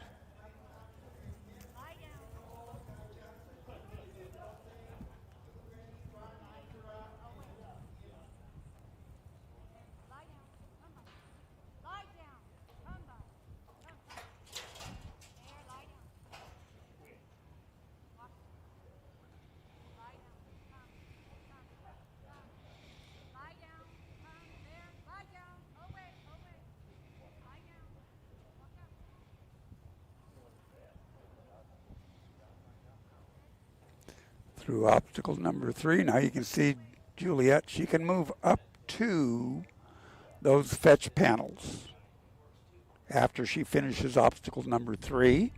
And then after she finishes obstacle number 4, which has been a moderately easy obstacle, cattle want to go that way, then she can move any place she wants other than into or through an obstacle.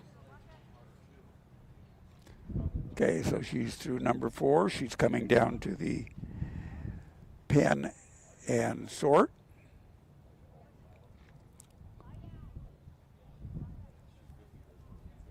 Once you get them penned, you will not lose those points even if you do not finish your sort. But on your sort, you have to get them all sorted before the buzzer goes off or before something goes wrong. There is no partial points on the sort. So if you only had 1 or 2 in the pen, when the buzzer went off, you would get points for that 1 or 2. But the sort is all or nothing, and there it is. Now, if those cattle go out the back where they came in, like they're looking, like they're going to do, like happened to me on my run, my first run this morning, and Juliet, I think, did the exact same thing that I did. I wanted to let the cattle out the hole on the right, but they were lined up to go on the left, and there was spacing between the first one and the second 2. And I let the first one go just like she did, and then I stepped in to block that hole because the other 2 were looking straight ahead, and that lead cow turned back up the arena just like Juliet's did, went up there.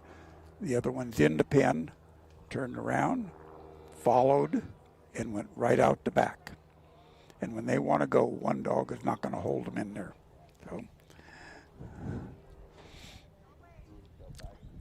So in most cases in this situation, I think it's better if you're going to let your first cattle out, whether you let 1 or 2 out, let them out the hole on the right. The other one, because it will have more of a tendency to stay up here. And then, okay.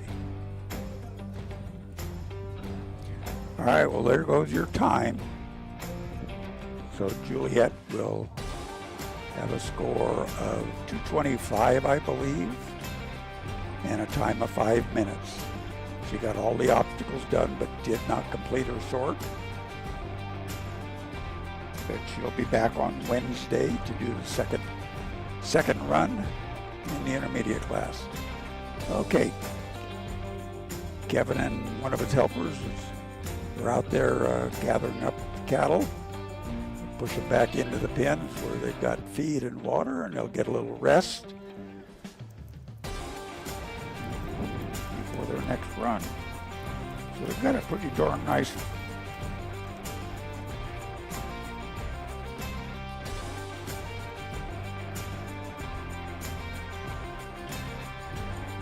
really nice day going here in Afton. It was pretty cool this morning. Low was right around 37. There's going to be a high of 73. We've got a light breeze out here now. Where I'm sitting under the grandstand, we don't get the sun, so it's a little cooler. And that breeze is coming right off this mountain, right to us. So it stays pretty nice and cool all day long. So looks like we're going to have pretty nice weather. So those of you that are at home and are having 95-degree weather, I'm sorry. And those of you that are other places where you're hot, I'm sorry. You should be here. We'll see you next year. It's a good place to be in June.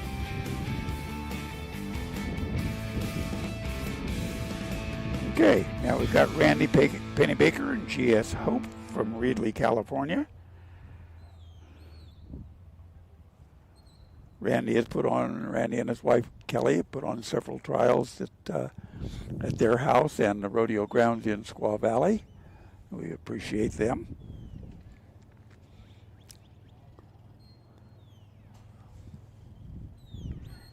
Okay, Hope and Randy have done a good job of keeping these in the center, coming right through the fetch on to obstacle number 2.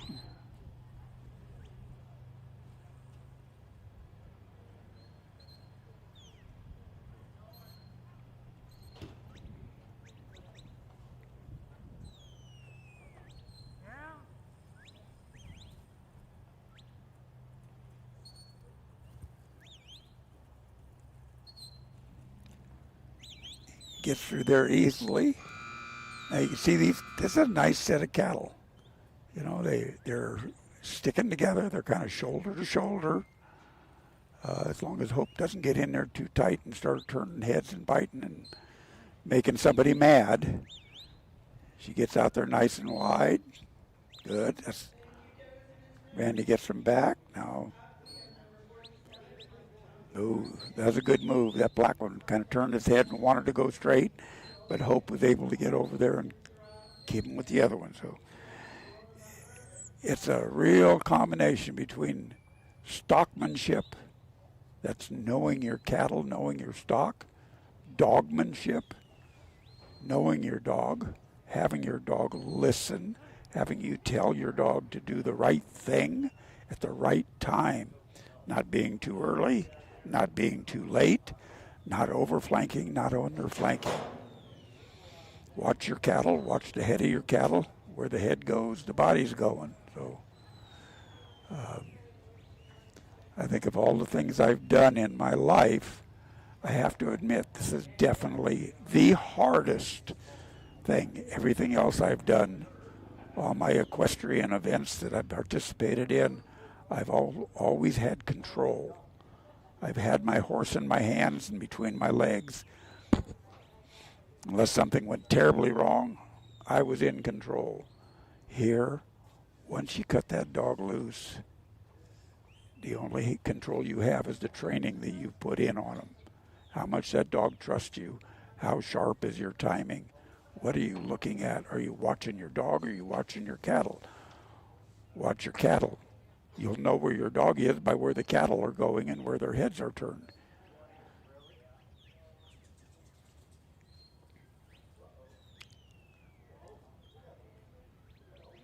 So anybody that's out there that's interested and thinks this is a fun thing to do, by golly, there's a lot of people out there, a lot of people here this week that are professional trainers,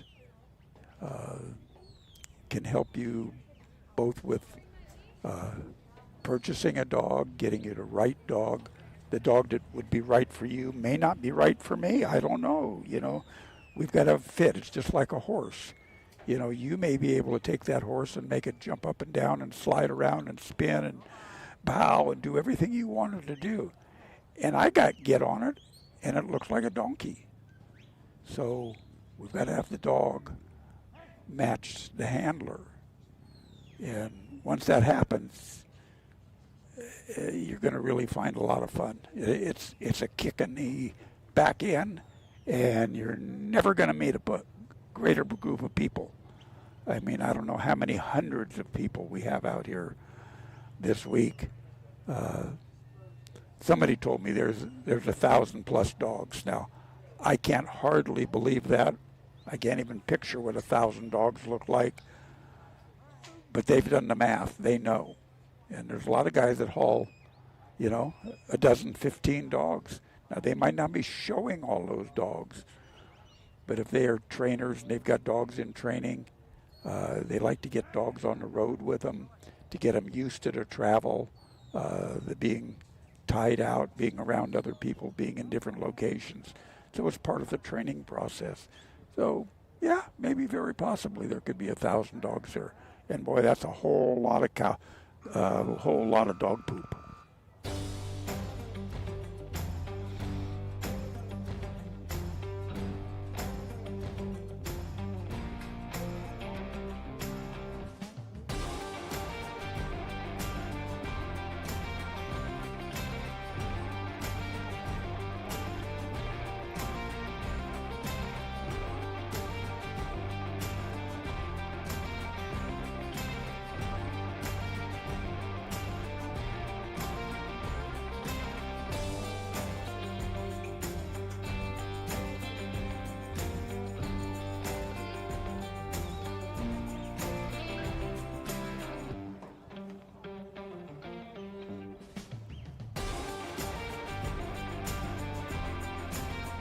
Another one of our good sponsors, Gallopin' Paws Ranch in O'Neill's, California.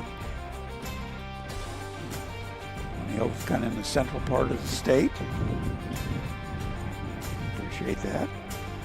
And again, S4 Stock Dogs, John and Jennifer Stottlemyre out of Oklahoma. And of course, once again, Nutrena. We thank you all for your sponsorship. We could not do this without everybody's help and without the sponsorship. Okay, coming up in the Nutrena True Arena is Dave Hammond and his dog Tink. Dave is from Shingle Springs, California. I haven't made the count yet, but I think, and I'm sure in years past, that California has had the most contestants compete here at the national finals. From what I'm seeing and the people that I know that are here and the number of dogs they're all bringing, I'm thinking it might happen again. So here goes Dave and Tink.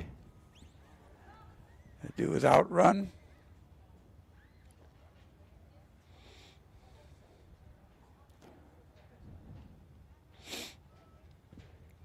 Tink comes up behind, pretty polite, takes a little heel bite just to introduce himself. Make sure the cattle understand who they're dealing with. Just a respect issue. You know.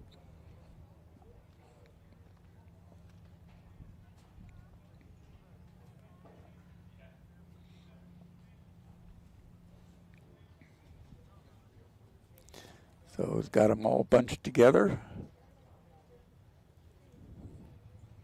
Come through the fetch. Nicely done, Dave. Heading on to obstacle number 2, and you can see as the cattle turn their head. Now say again, a little over flank. See the cattle, now they're going in a direction that is not towards the obstacle. So Tink had to go around and straighten that out. So doing a good job. The pressure that Dave has on one side and Tink on the other is just right. So now we've come through obstacle number 2. Tink will come out to the inside and push him over to the fence a little bit. Once they go in there, he's going to flank her around all the way. Stop. There you go. That was perfect. So an overflank would have been if that dog would have gone several feet more and those cattle would have not gone out. They would have stopped and or turned around and come back the other way. So that was nicely done.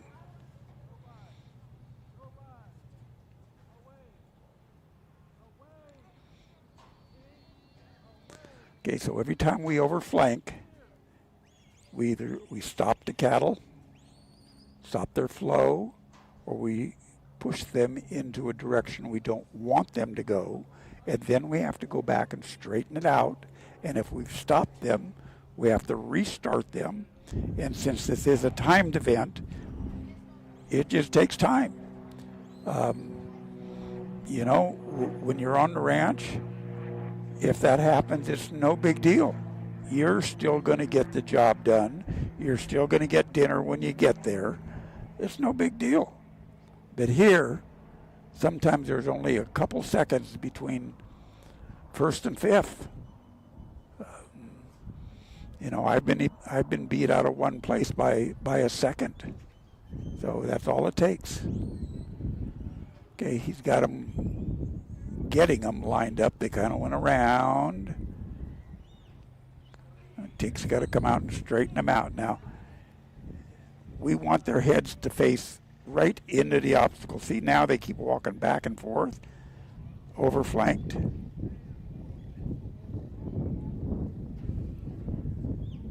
And they're starting to think of other things to do now.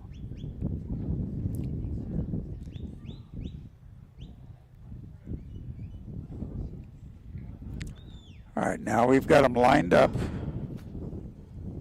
And that's the way we want to keep them lined up. But see, they want to head out to the center. Dave's timing with Tink has to be right on.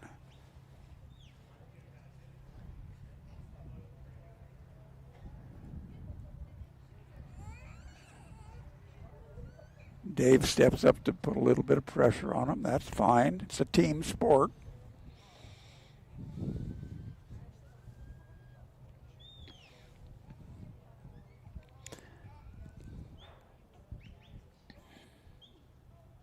That one just doesn't really see a reason to go where he should.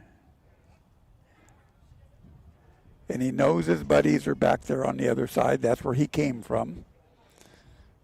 And he thinks, well, I just go back there with my buddies. There ain't nothing this dog's going to do to me. And you'll see this when this happens, and they all start walking back there, because that's where they came out.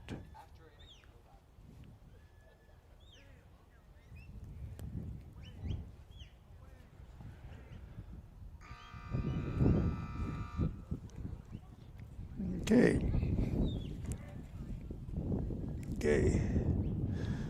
That's the run for Dave and Tink. Here comes Kevin again.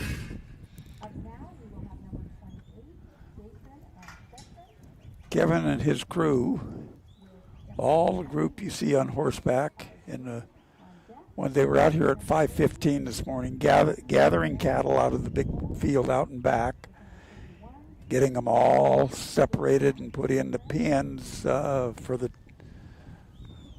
arena, getting them ready for the first handlers meeting in the big arena at 7 o'clock.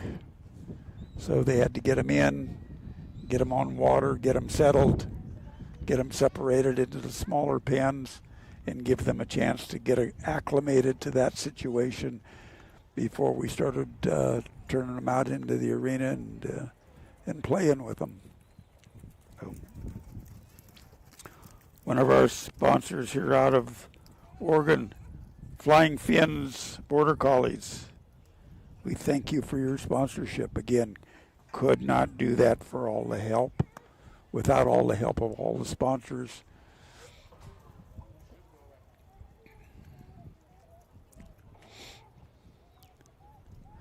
You know, some of our sponsors are business people.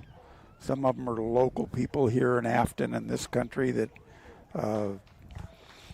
have supported us.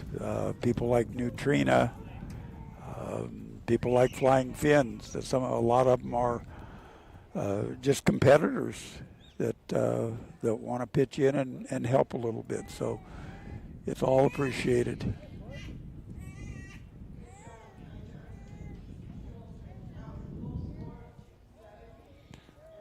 Okay, here comes my butcher buddy, Jason Smith from Grace, Idaho, and his dog, Stetson.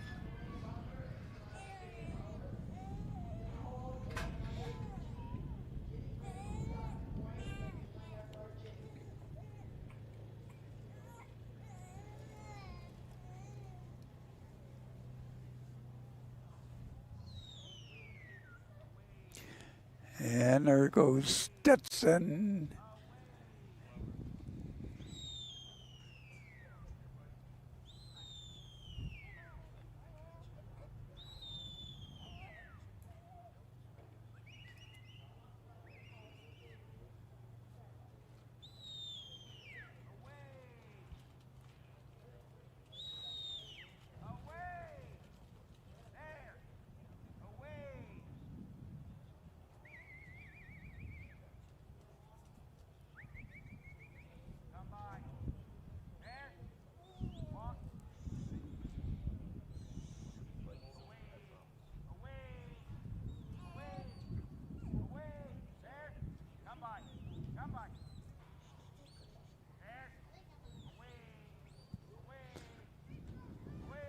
Okay, Jason and Stetson doing a good job of keeping them quiet.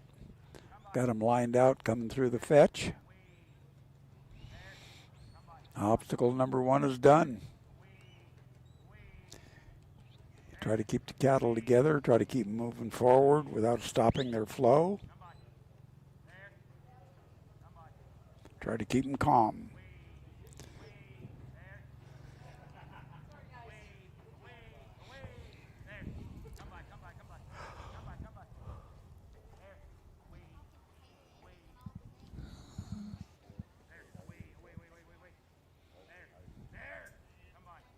Okay, Jason and Stetson have them into obstacle number 2.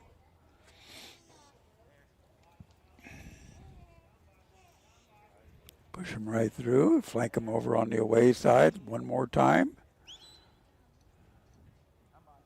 Okay. Get him in. Now he's going to flank them, come by. Timing. And a lot of it, see, he sent them over and then he stopped them because he thought they were going through. It's a judgment call, and a lot of it is how we perceive it. From where Jason is standing, I don't think he was seeing that cow turn his head straight and not follow the other ones. We assumed that that one was going to follow the other one. He couldn't see where he was and didn't move Stetson over there quite fast enough to get him turned. All it would have taken is just for him to make a little bit of move, and that cow would have gone right out. So those are the things. That's kind of the luck of where we're standing. You know, if he would have stood over here a little bit more, he might have seen it.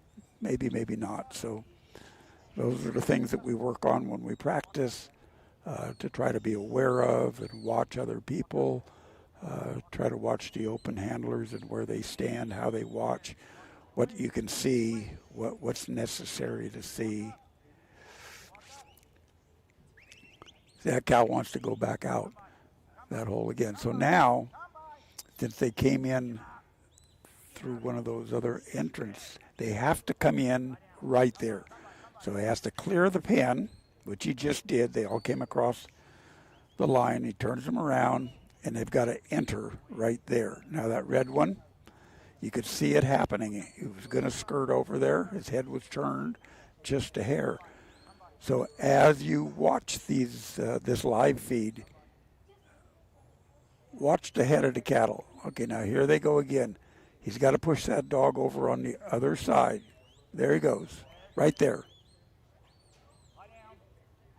There he is. Position and pressure. It's so easy. All we got to do is be in the right place at the right time, and the whole thing works. No problem.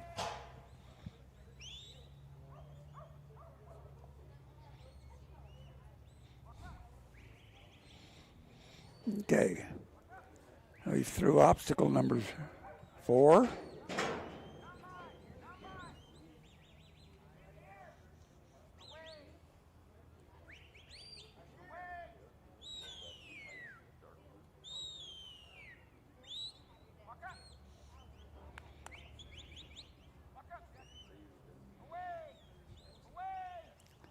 Gonna move him down, so Jason's gonna try to position him, get those cattle headed straight down here and stay out of the way.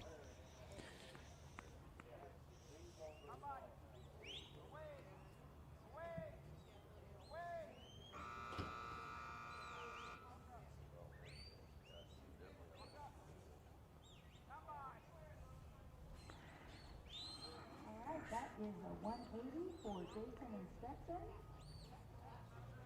Up now, we'll have number 29, Mickey and HR Jean.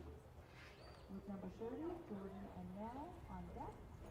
Number 31, Haley and Flash Gray Cat in the hole. And number 32, Randy and GS Frosty getting ready. And that's time. Lead is the 257 with Tim and Drew. Well, thank you to Jason and Stetson.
Another one of our sponsors, Dog Training Online.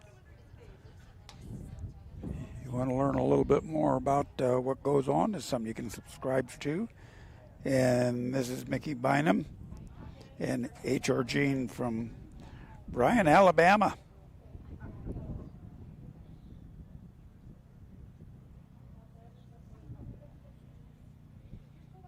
Okay. Let's see, Mikey.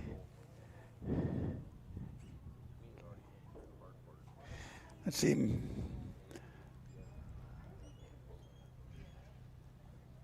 All right. Gene goes around to the back end, picks the cattle up. Not harassing them. We like that. Slow and easy. Low. Low pressure.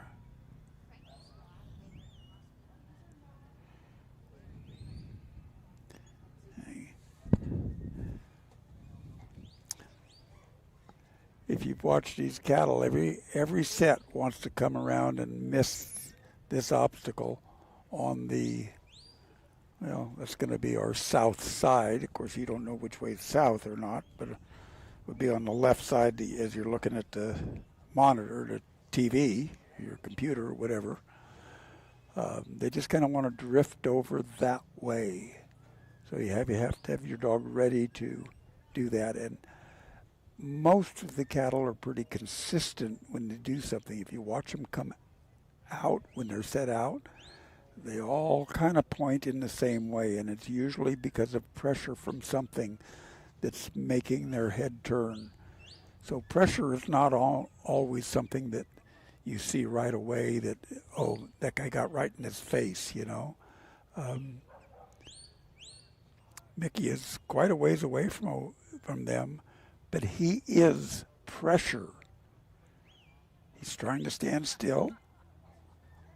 He's not making a bunch of moves where they notice him. They've looked at him a couple times, but they don't want to go that way. So that's the pressure, and that's what we work on. So same thing with the dog. Just be in the right place where they don't want to come over there. So you'll see he'll flank him around to the right a little bit. There you go.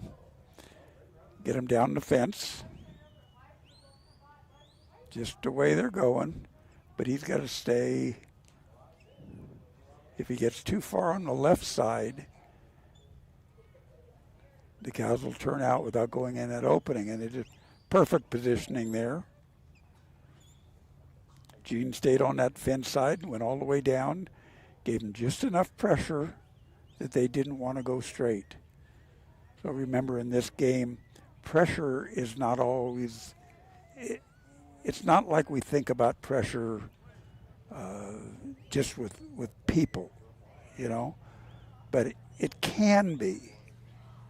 If you think about it, you know, if somebody's standing in a doorway, unless you have to, you're not going to walk up to that doorway, right? You don't know that guy. He looks like a big old mean guy. You don't want to go over there. If you got to go through, you'd probably be pretty polite. Could I get through? And he'd probably move out of the way.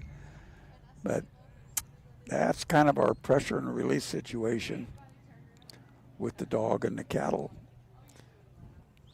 Mickey's doing a great job with Gene. They're working together as a team. But see the cattle turn their head and want to come to this left side. Dogs have got to come over on that side and push him back. And he overflanked just a little bit, turned the cattle around, but now he's straightened them out again. See, they don't want to walk down the fence line.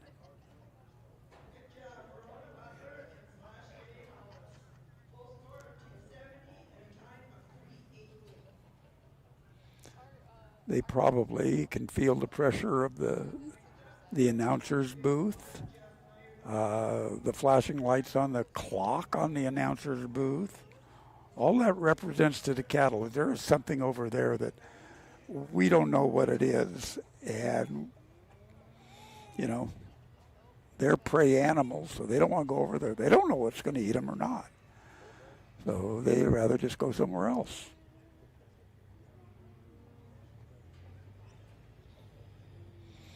Okay, he's got one one in. The other two are standing there. We just need a little bit of movement. This is where a nice clean heel bite on one of those back ones would work. He can't have anyone go out the front before they're all inside. Looks like they're all inside now.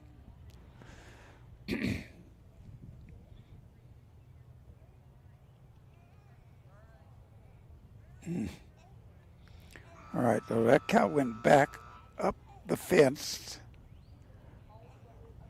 which you really didn't want.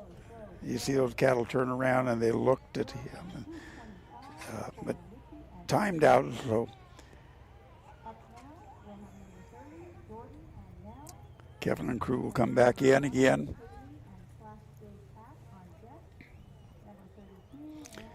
And keep this thing rolling for us. So.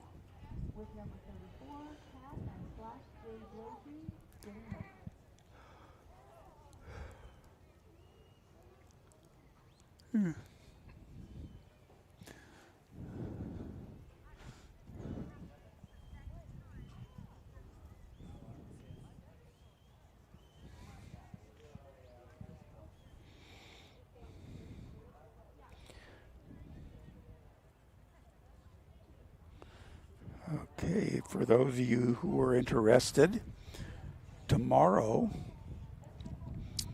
6:30 for the open field handlers meeting. Right after that, in the upper arena, we will be having the nursery.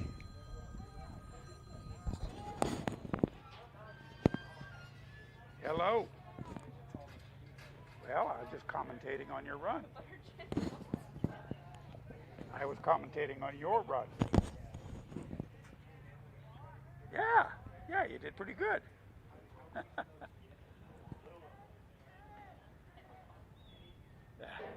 Yeah, you did exactly what I did.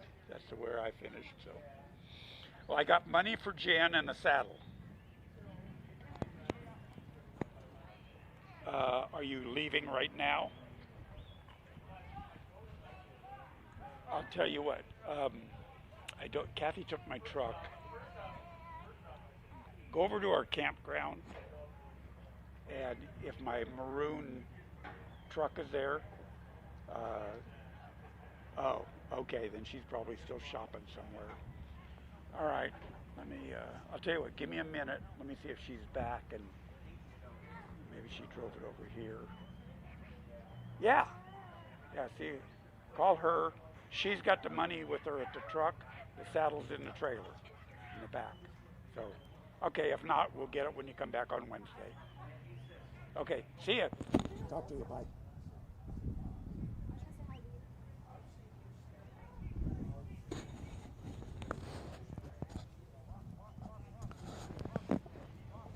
Okay, right now we've got Jordan Kilpatrick and Nell from Homedale, Idaho.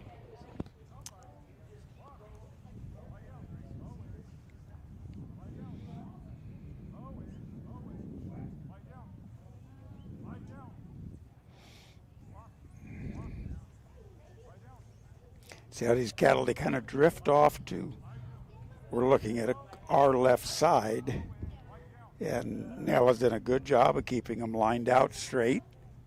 It's just position and pressure. That sounds really easy, doesn't it? Just position and pressure. Put the right amount of pressure in the right position. That's all there is to it.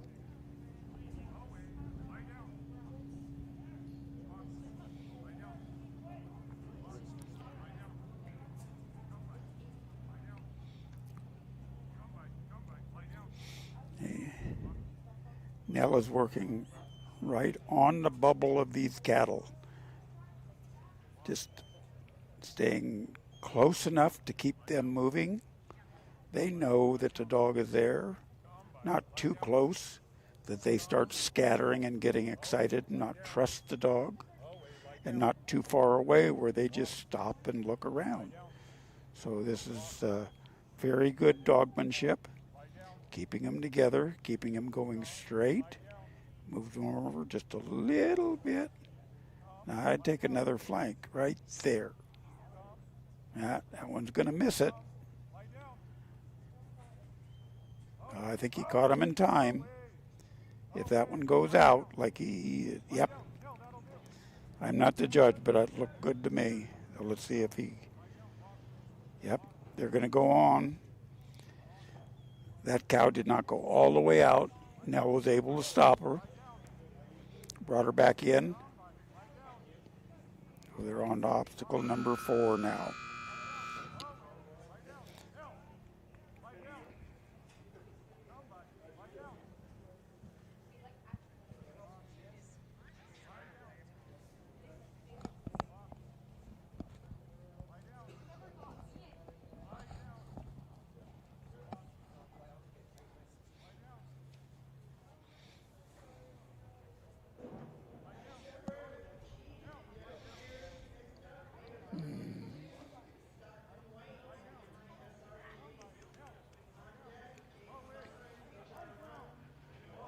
Okay.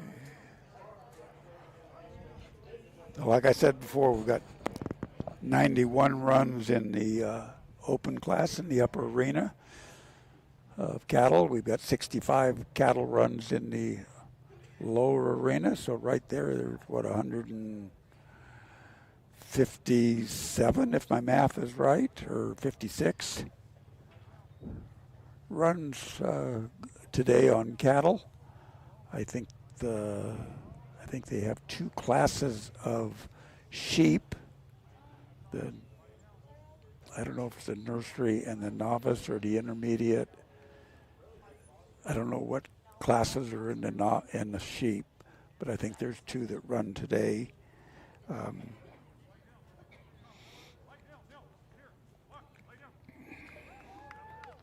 Jordan's doing a great job. He's at 4 minutes and 16 seconds. Got his sort done nicely.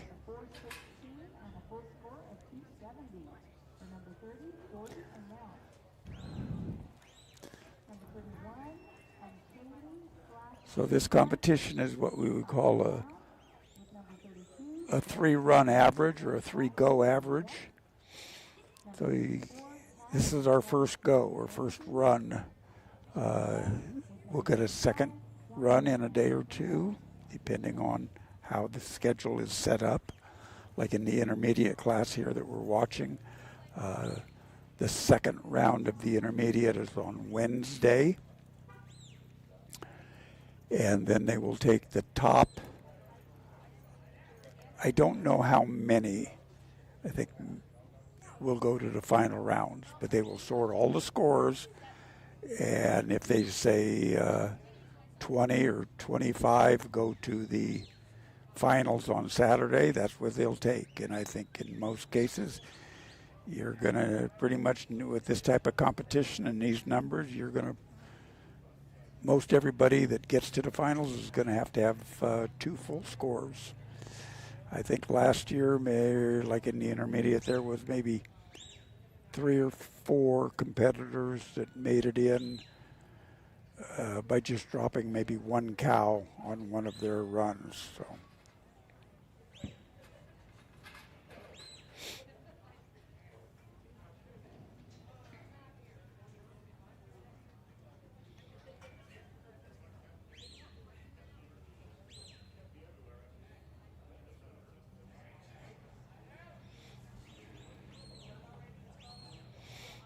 Okay, entering the arena now, we have Kaylee Heineman with Class J cap from Elgin, Oregon.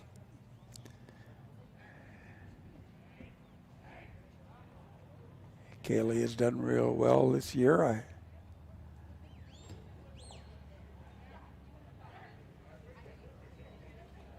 I think she might have won, don't quote me on this, I think it's Nursery Dog of the Year. So she is moving up to the Open. She was a strong competitor in the novice all this year. I know she traveled to California to numerous of our trials. So accumulate points, and that's what gets you to the top. You got to go. You got to be good. Kaylee is a very, very strong competitor. Got good dogs.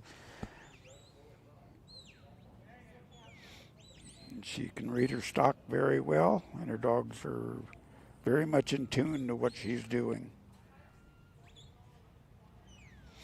So they work well as a team.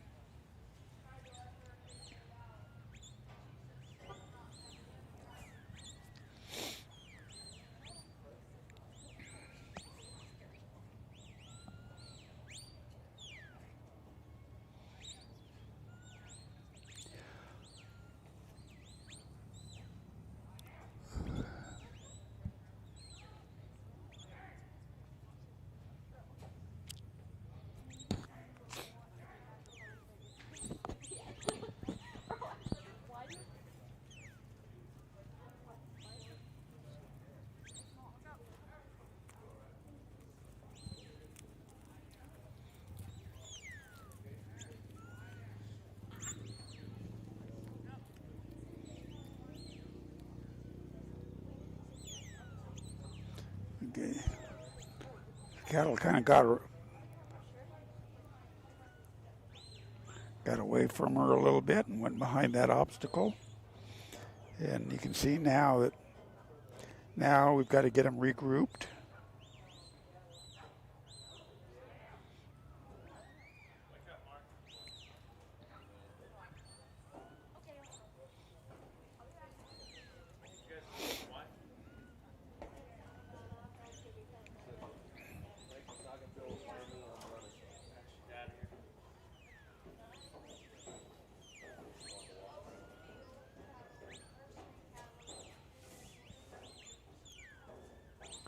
Yeah, we got one that came through there, but the others didn't.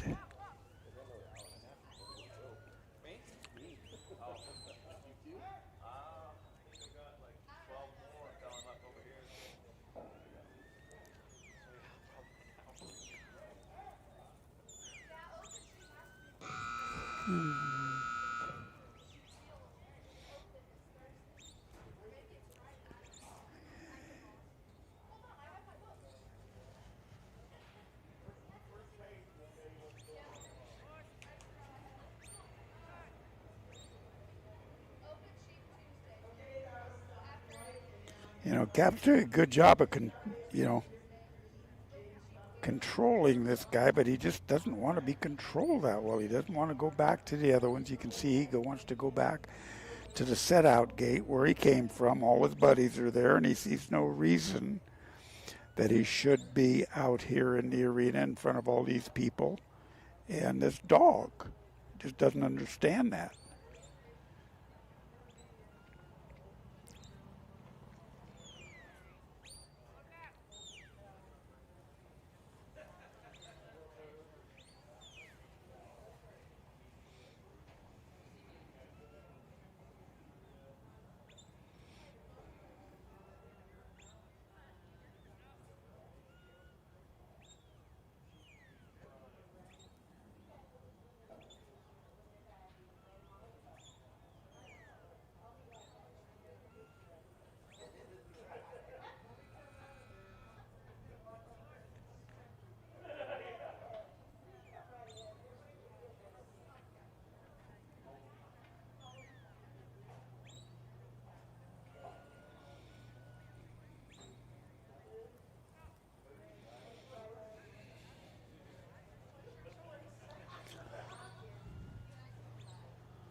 So this is very frustrating when you stand out there for 5 minutes. You're just hoping that the buzzer goes off really quickly. And it's just about to go off for Kaylee and Cap. There it goes. So they'll go home, regroup. Kaylee is a very keen competitor. She knows they didn't necessarily do anything wrong. It just kind of set of cattle didn't fit the dog, and they just didn't want to play the game. So. All right, one of our deluxe sponsors this year is John and Jennifer Stottlemyre of S4 Stock Dogs and Mink Heavy Duty Sales. And we thank you for your sponsorship.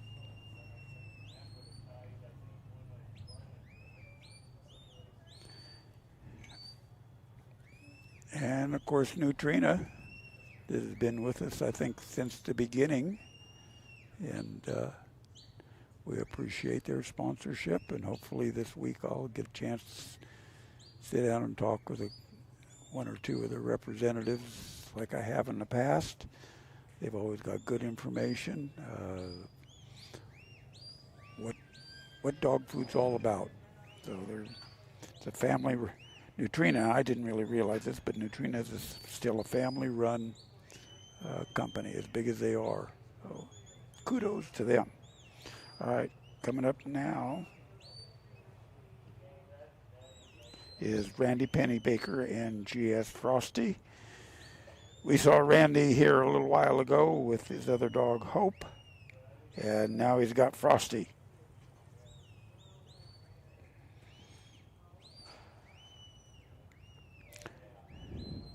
Now you notice there's, like in Frosty's name, it's G.S. Frosty, so I'm sure Randy doesn't call her G.S. Frosty every time she calls her for dinner. He just calls her Frosty. The G.S., and you're going to see that in front of a lot of names, both G.S. and other designations. You'll see MISR, you'll see S4, you'll see LB3. There's a whole bunch of them. They're designations for the breeder.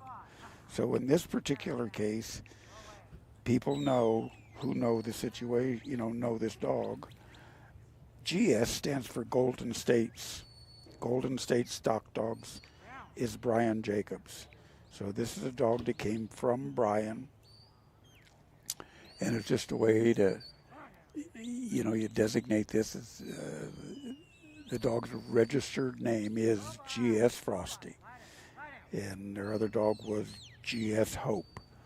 So you'll see the G.S. insignia on several dogs here this week, as you will on a lot of these other ones. So I don't know what all of them mean, but they are designations for the breeder. Gives them a little publicity and notoriety.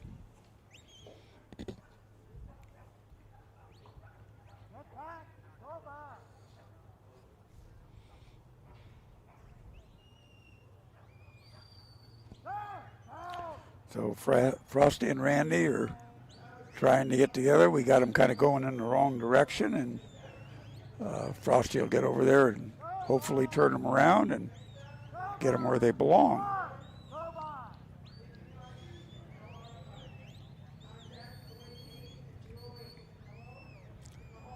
So one of the things that you'll hear me say as we go on throughout the week is direct the front one, push the back one. So you're always going to have a leader and you're always going to have a dragger, One's going to be out in front and he's kind of leading the way. So if he starts veering off course, you have to have your dog run around there and redirect the front one. Then in a lot of cases, you're going to have one that kind of lags along behind. So the dog has to go from directing the front one right back and pick up that back one, push the back one, direct the front one, push the back one. It's a continual battle.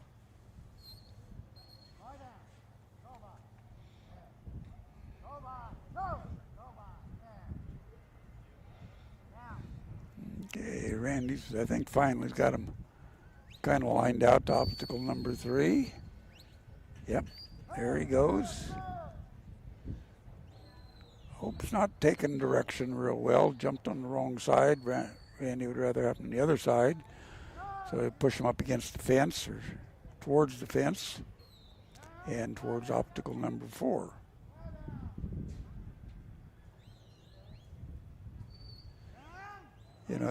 These dogs are just like people. I mean, sometimes they get up on the wrong side of the bed and they just have a bad day, and it's like, maybe we ought to just go back in your kennel. You know, and I've had to learn to do that. I get out and I work my dogs, and you know, sometimes it's me, sometimes it's them. If I'm not, maybe I didn't get a good night's sleep and I'm in a bad mood, and you know, the first time the dog does something that's not 100% right, I get mad and lose my temper, and that's the wrong thing to do. And I've finally learned that when that starts happening, maybe I shouldn't be out there working the dogs because I'm not going to accomplish the right thing. That's the time to put a stop on it. Put the dogs away for a little bit, maybe come back a little bit later and try it again. You know, if you can see your mistakes, you can fix your mistakes. If you're not smart enough to see your mistakes, you'll never fix them.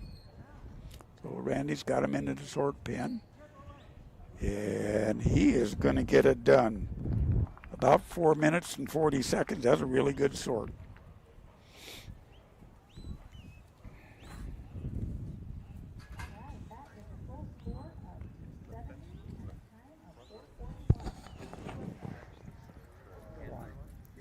Well, no. After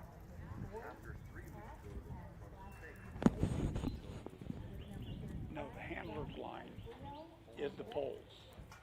After three, we can go to the front of the bench. I don't know, somebody should have called him on it. Yeah.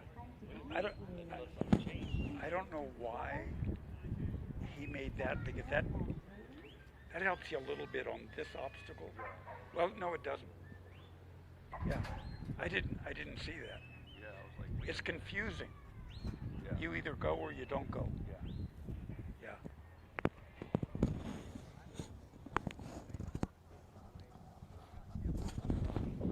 I think that's probably what happened.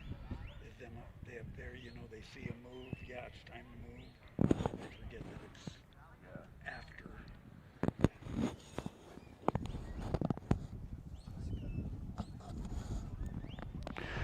Okay, here comes Carol Gherkin and HSD Chiquita.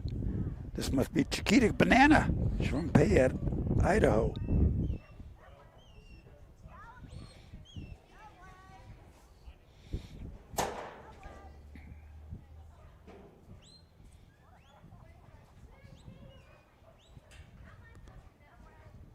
Okay, watch how these cattle are turning their head out there, and that one Chiquita got over just in time to turn her back. Did a nice job.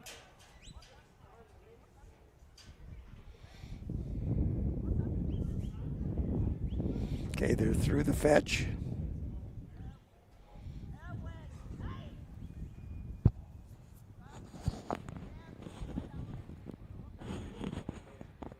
Hey, Kath.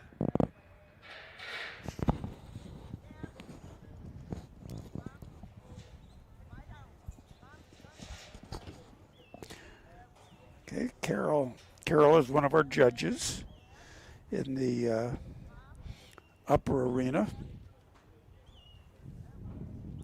We're watching what we call the lower arena, or the Nutrena True Arena.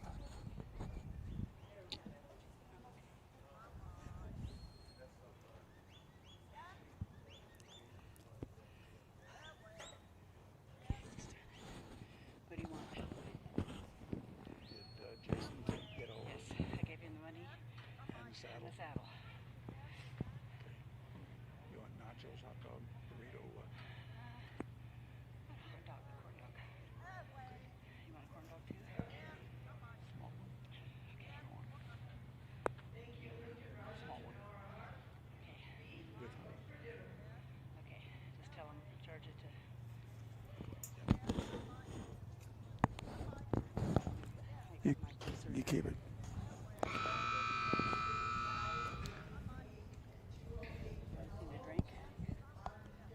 Yeah.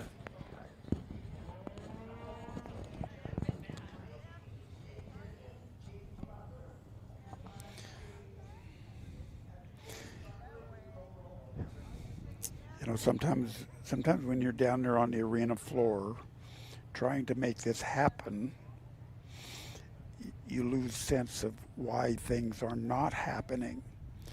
And it's happened to all of us. It's happened to me numerous times. And I come out of the arena, and I'm very fortunate that I have several really good friends that are top-notch handlers and think enough about me to chew my ass out for being in the wrong place at the wrong time.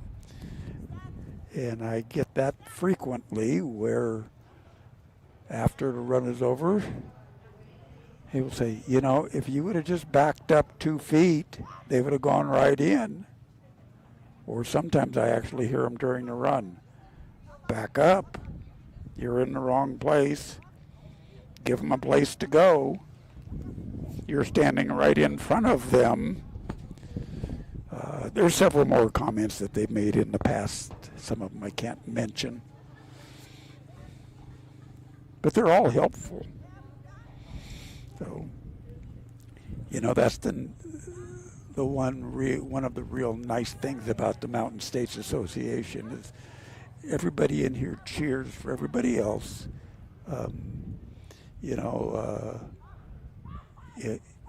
If I go in, when I come out of the arena, if I'm leading it, you know, and the next guy in, I'm cheering for him. If he beats me, he did a better job than me. I'm cheering for him. You know, he's gonna make me a better competitor because I saw what some of the things that he did that beat me. So you got to pay attention. You want to get better to get better. Okay, Carol's doing a good job here. She's already on obstacle number 4. These cattle just haven't wanted to move really good for her. God damn it.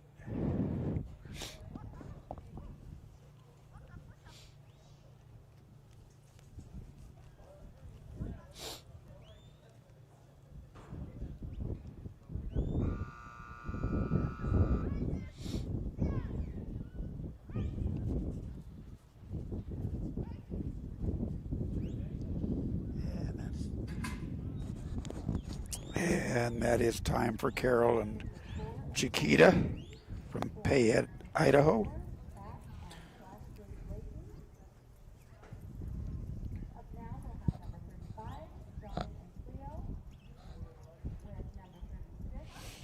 Okay, a couple others of our sponsors. Wyoming Traders. What an outfit there. They do all our shirts, come from them. All our handler shirts that you see the guys wearing. You see all the crew wearing.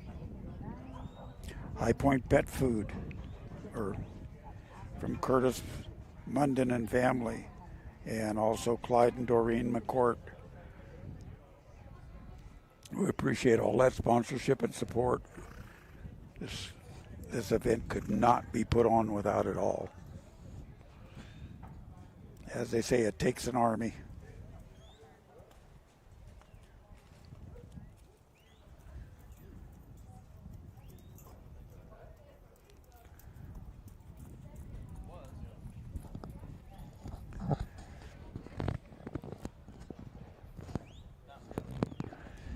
And of course, Nutrena. We've got the Loyal Life Arena, the Nutrena Loyal Life Arena, and the Nutrena True Arena, 2 of their dog food brands that they have. They also have the True Main. They all are a little bit different in makeup, protein, fat, nutritional, whatever your dog needs. You know, our dogs are kind of like hunting dogs or high energy types dogs. They work hard, they work a lot. We need a higher protein, a higher fat content to keep our weight on our dogs and keep the energy up on the dogs.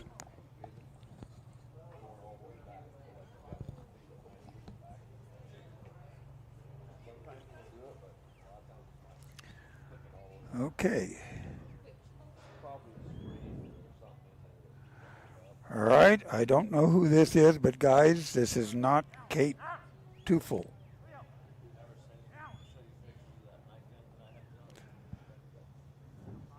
So would you call the boss and tell him we've got the wrong person up here on the screen? Thank you.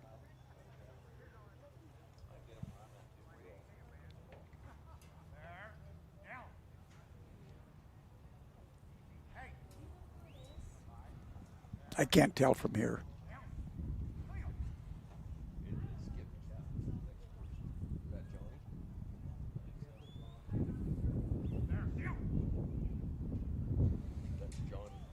Is that might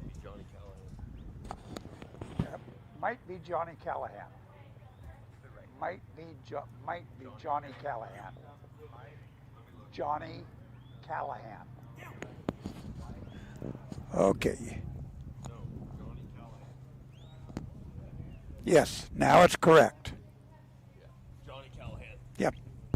Okay, we got our technical difficulties solved. This is my good friend Johnny Callahan and Cleo. Just recently moved, bought a place building a place in Auburn, Wyoming, which is basically right here in Afton, about 10 miles away, 10 minutes away. Johnny is from California, but now showing Auburn, Wyoming.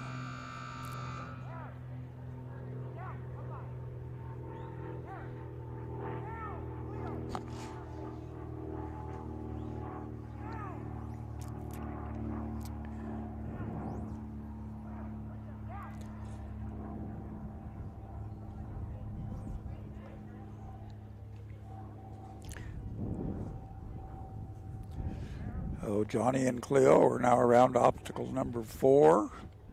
Cattle are moving really nice, just staying together. If Cleo just keeps them moving. Now got to get over there on the side and push them back a little bit. There you go. There you go. Now they're headed right up to obstacle number 5.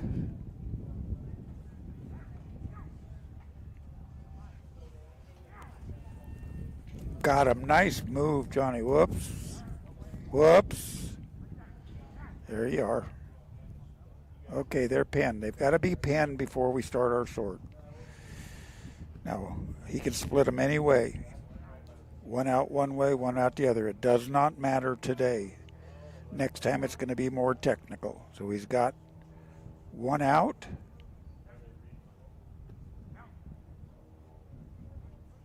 There you go. Nice run, Johnny. 3 minutes and 10 seconds. Good run for my friend Johnny and Cleo.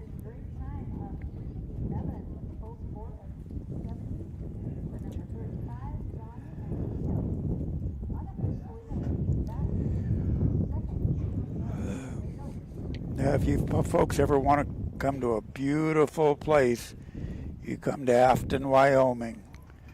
It's in the Star Valley. It's a long, narrow valley, high mountains on both sides. I think there's still a little bit of snow. I could see a little bit of snow up on the east side mountains. I was talking to a couple friends last night that actually live in Auburn, Wyoming, where Johnny built a place. They're kind of on the west side of that valley. They're on the northwest end. And they said they had a very, very light winter this year. First year that Tyson said he remembers that he never had to push snow. So they do get some snow during the winter in most cases, but they had a very, very light snow winter this year. Going to be about 70 degrees today. A little breeze making it feel a little bit cooler. So another one of our good sponsors is Wyoming Traders. They're distributors for Western wear. Like I say, they've provided all the shirts that we have. You find them in different places. I see them at the fairs. They have dealers all over the place. Another one of our sponsors, WorkingStockDogs.com. Look this one up. You can find trials all over the U.S. and Canada, clinics, information about breeders, trainers, dogs, and more in there. Just a lot of information if you look through this. If you're looking, to buy a dog, to sell a dog, to train a dog, to get involved with this sport, there's a wealth of information on the website. If you're close to where these trials are, there's a calendar on the Mountain States Stock Dog Association website that gives you all the trials that are coming up. Also, the WorkingStockDog.com website has a calendar, so if there's things that are in your area, take a look at them. Don't be afraid of talking to anybody. Go on up there and start talking dogs. You want to talk dogs? These guys will talk all day. They'll talk dogs to you.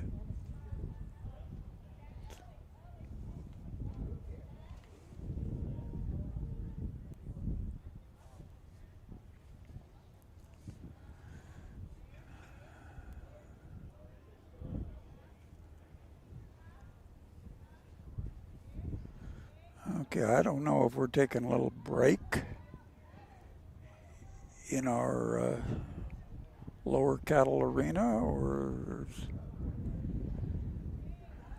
I can see the crow's nest. I think I just saw Steve stick his head out there and talking to somebody, so I don't know if we've got a technical difficulty or they're waiting to move cattle. I didn't hear.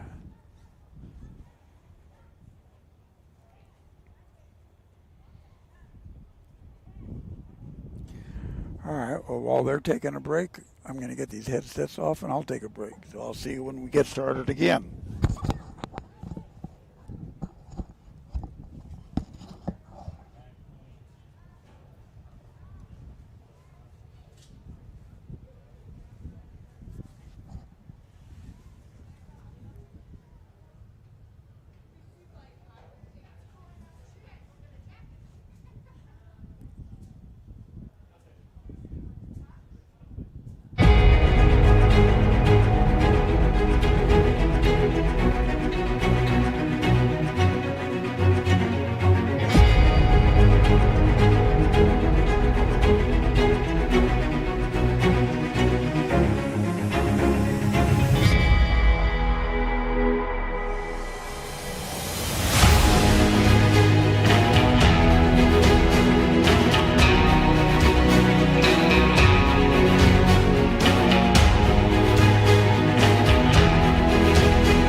Yeah, sure.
Our Salmon River is a grain-free food formulated for adult dogs. It contains 28% crude protein.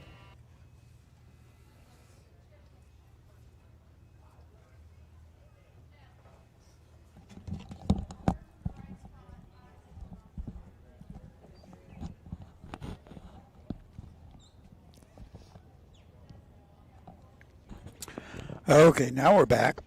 They must have gotten straightened out. Nicholas Corville and S.D. Stone from Charlo, Montana.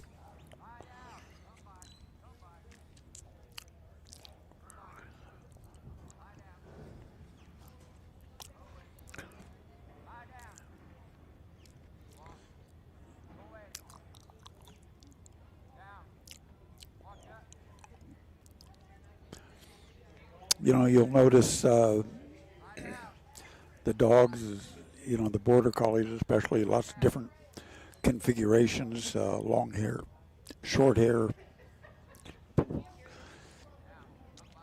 tall ones, short ones, prick-eared, flop-eared. You know, this is a little bit more of the traditional border collie look, black and white, with a little white collar. Now we've got red ones, we've got almost all white ones, we've got long hair, short hair, tricolored ones. Doesn't make any difference, there's just the color.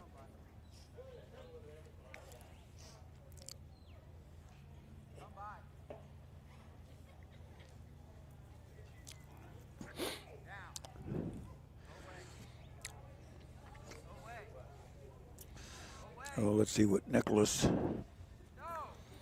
and Stone can do.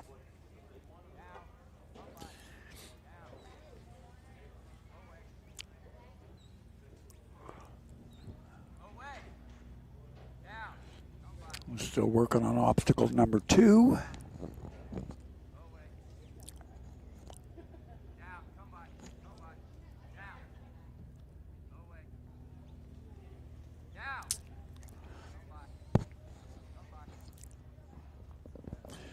Looks like they got him going in the right direction now. And on number 3, we got a leader. That's what we like to see. Got to get over on that fence side and push him through. There, perfect. Oh, a little bit too much aggressiveness there. Turns him around, corrects the problem, and we're good.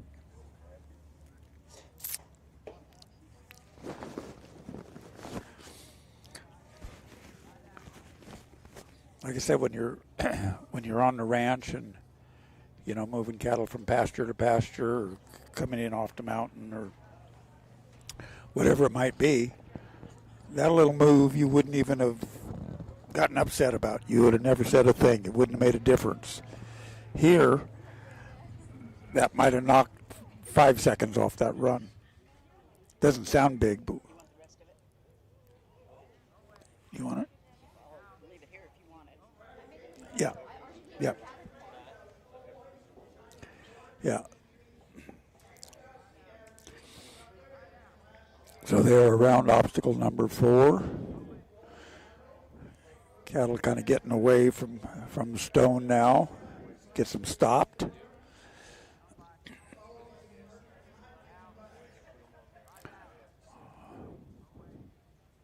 Okay. Direct the front one. You got to come back here and gather that back one up. The other 2 are being pretty polite. They're standing there waiting for him.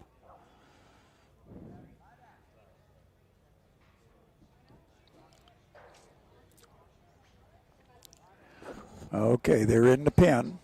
Now we got to sort them. Just split them any way you want. Right now it doesn't matter. They all 3 just cannot go out one hole. Don't turn them around. You got them mad now, and the dog's not going to stop them. So now you just got to bring them in again.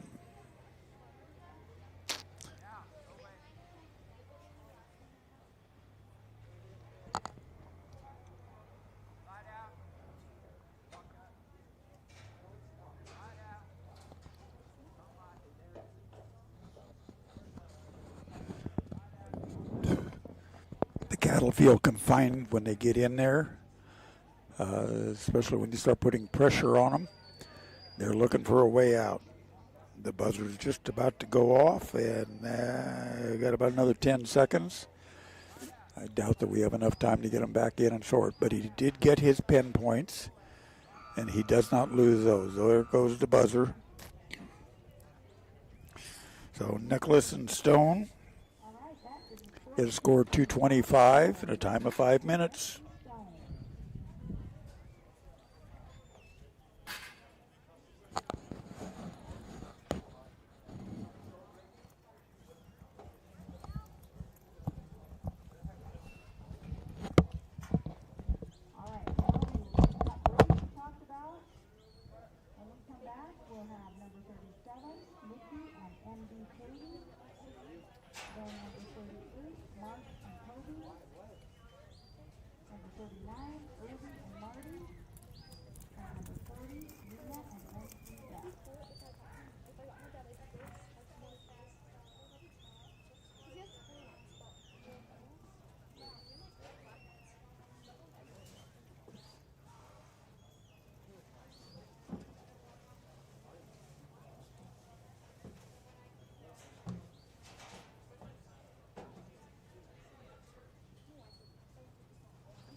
Our Salmon River is a grain-free food formulated for adult dogs. It contains 28% crude protein, 16% crude fat, and 390 calories per cup. It contains extremely high levels of omega-3. In fact, the omega-3 to 6 ratio is almost a 1-to-1, practically unheard of in the industry. It contains our VX Advantage, which is a proprietary blend of vitamins and minerals including selenium yeast as a sole source of added selenium. Probiotics, prebiotics, postbiotics, all working together to support a healthy digestive and immune system. Another unique feature of all Next Level foods, including Salmon River, is the fact that we control macro minerals, including calcium, to levels significantly below FDA maximums, which research has shown to support long-term whole body health.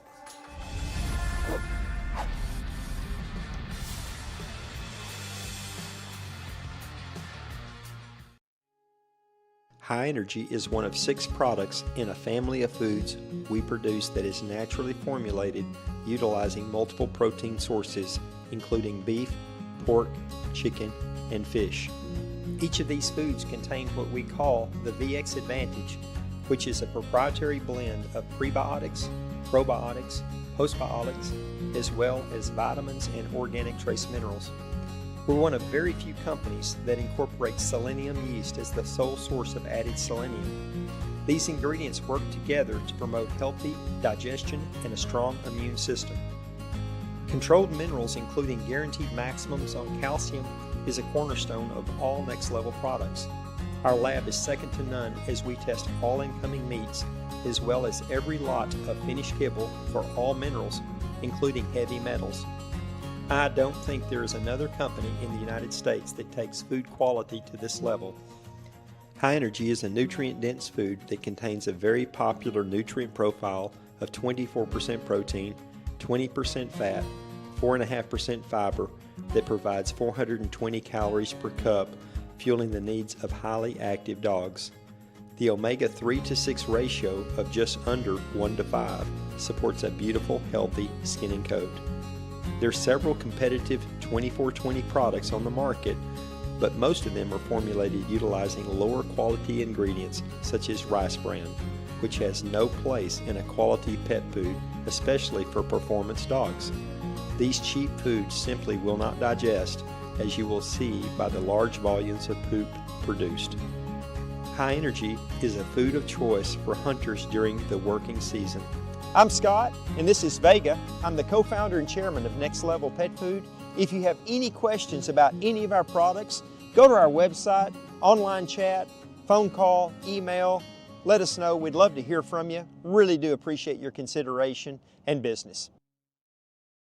Country Vet Naturals dog food is crafted for hard-working dogs, packed with high-quality protein, essential vitamins and minerals. It's designed to fuel their energy and endurance. No fillers, no artificial additives, just pure natural nutrition for your loyal partner. Our formulas support your dog's digestive health, ensuring they can thrive at their best with comfort and ease. Country Vet Naturals gives your dog the strength and stamina to perform their best. Because when the job's tough, they deserve the best. Power your dog's performance with Country Vet Naturals. From playful pups to cuddly kittens, Loyal Life Super Premium Pet Food makes it easy to choose the product that's just right for your pet's life stage. Every pet has their own special nutritional needs, and we've got the super premium option your family's best friend deserves. Making sure your pets get the nutrition they need to live long, happy lives? That's what we do best. With our special blends of quality ingredients, you can count on us for the pets counting on you. After all, being the best pet parent ever is what you do best.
Our Salmon River is a grain-free food formulated for adult dogs.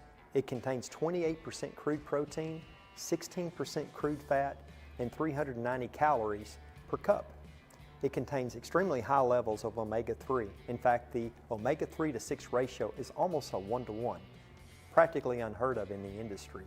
It contains our VX Advantage, which is a proprietary blend of vitamins and minerals, including selenium yeast as a sole source of added selenium. Probiotics, prebiotics, postbiotics, all working together to support a healthy digestive and immune system. Another unique feature of all Next Level foods, including Salmon River, is the fact that we control macro minerals, including calcium, to levels significantly below FDA maximums, which research has shown to support long-term whole body health.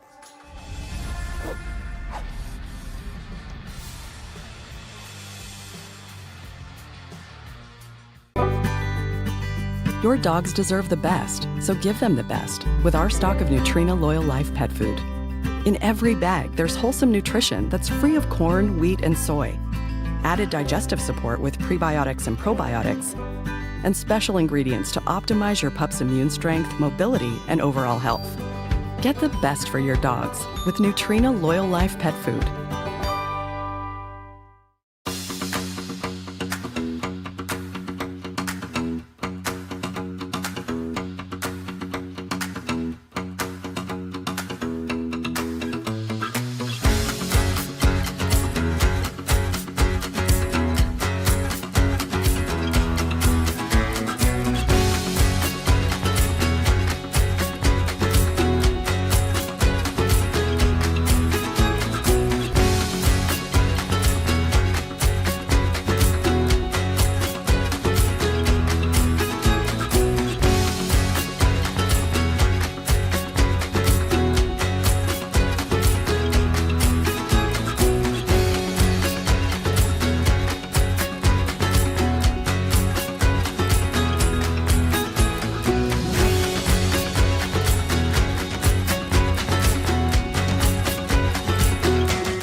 Your relationship is built on trust. Your buddy is with you for work and play from sunup to sundown.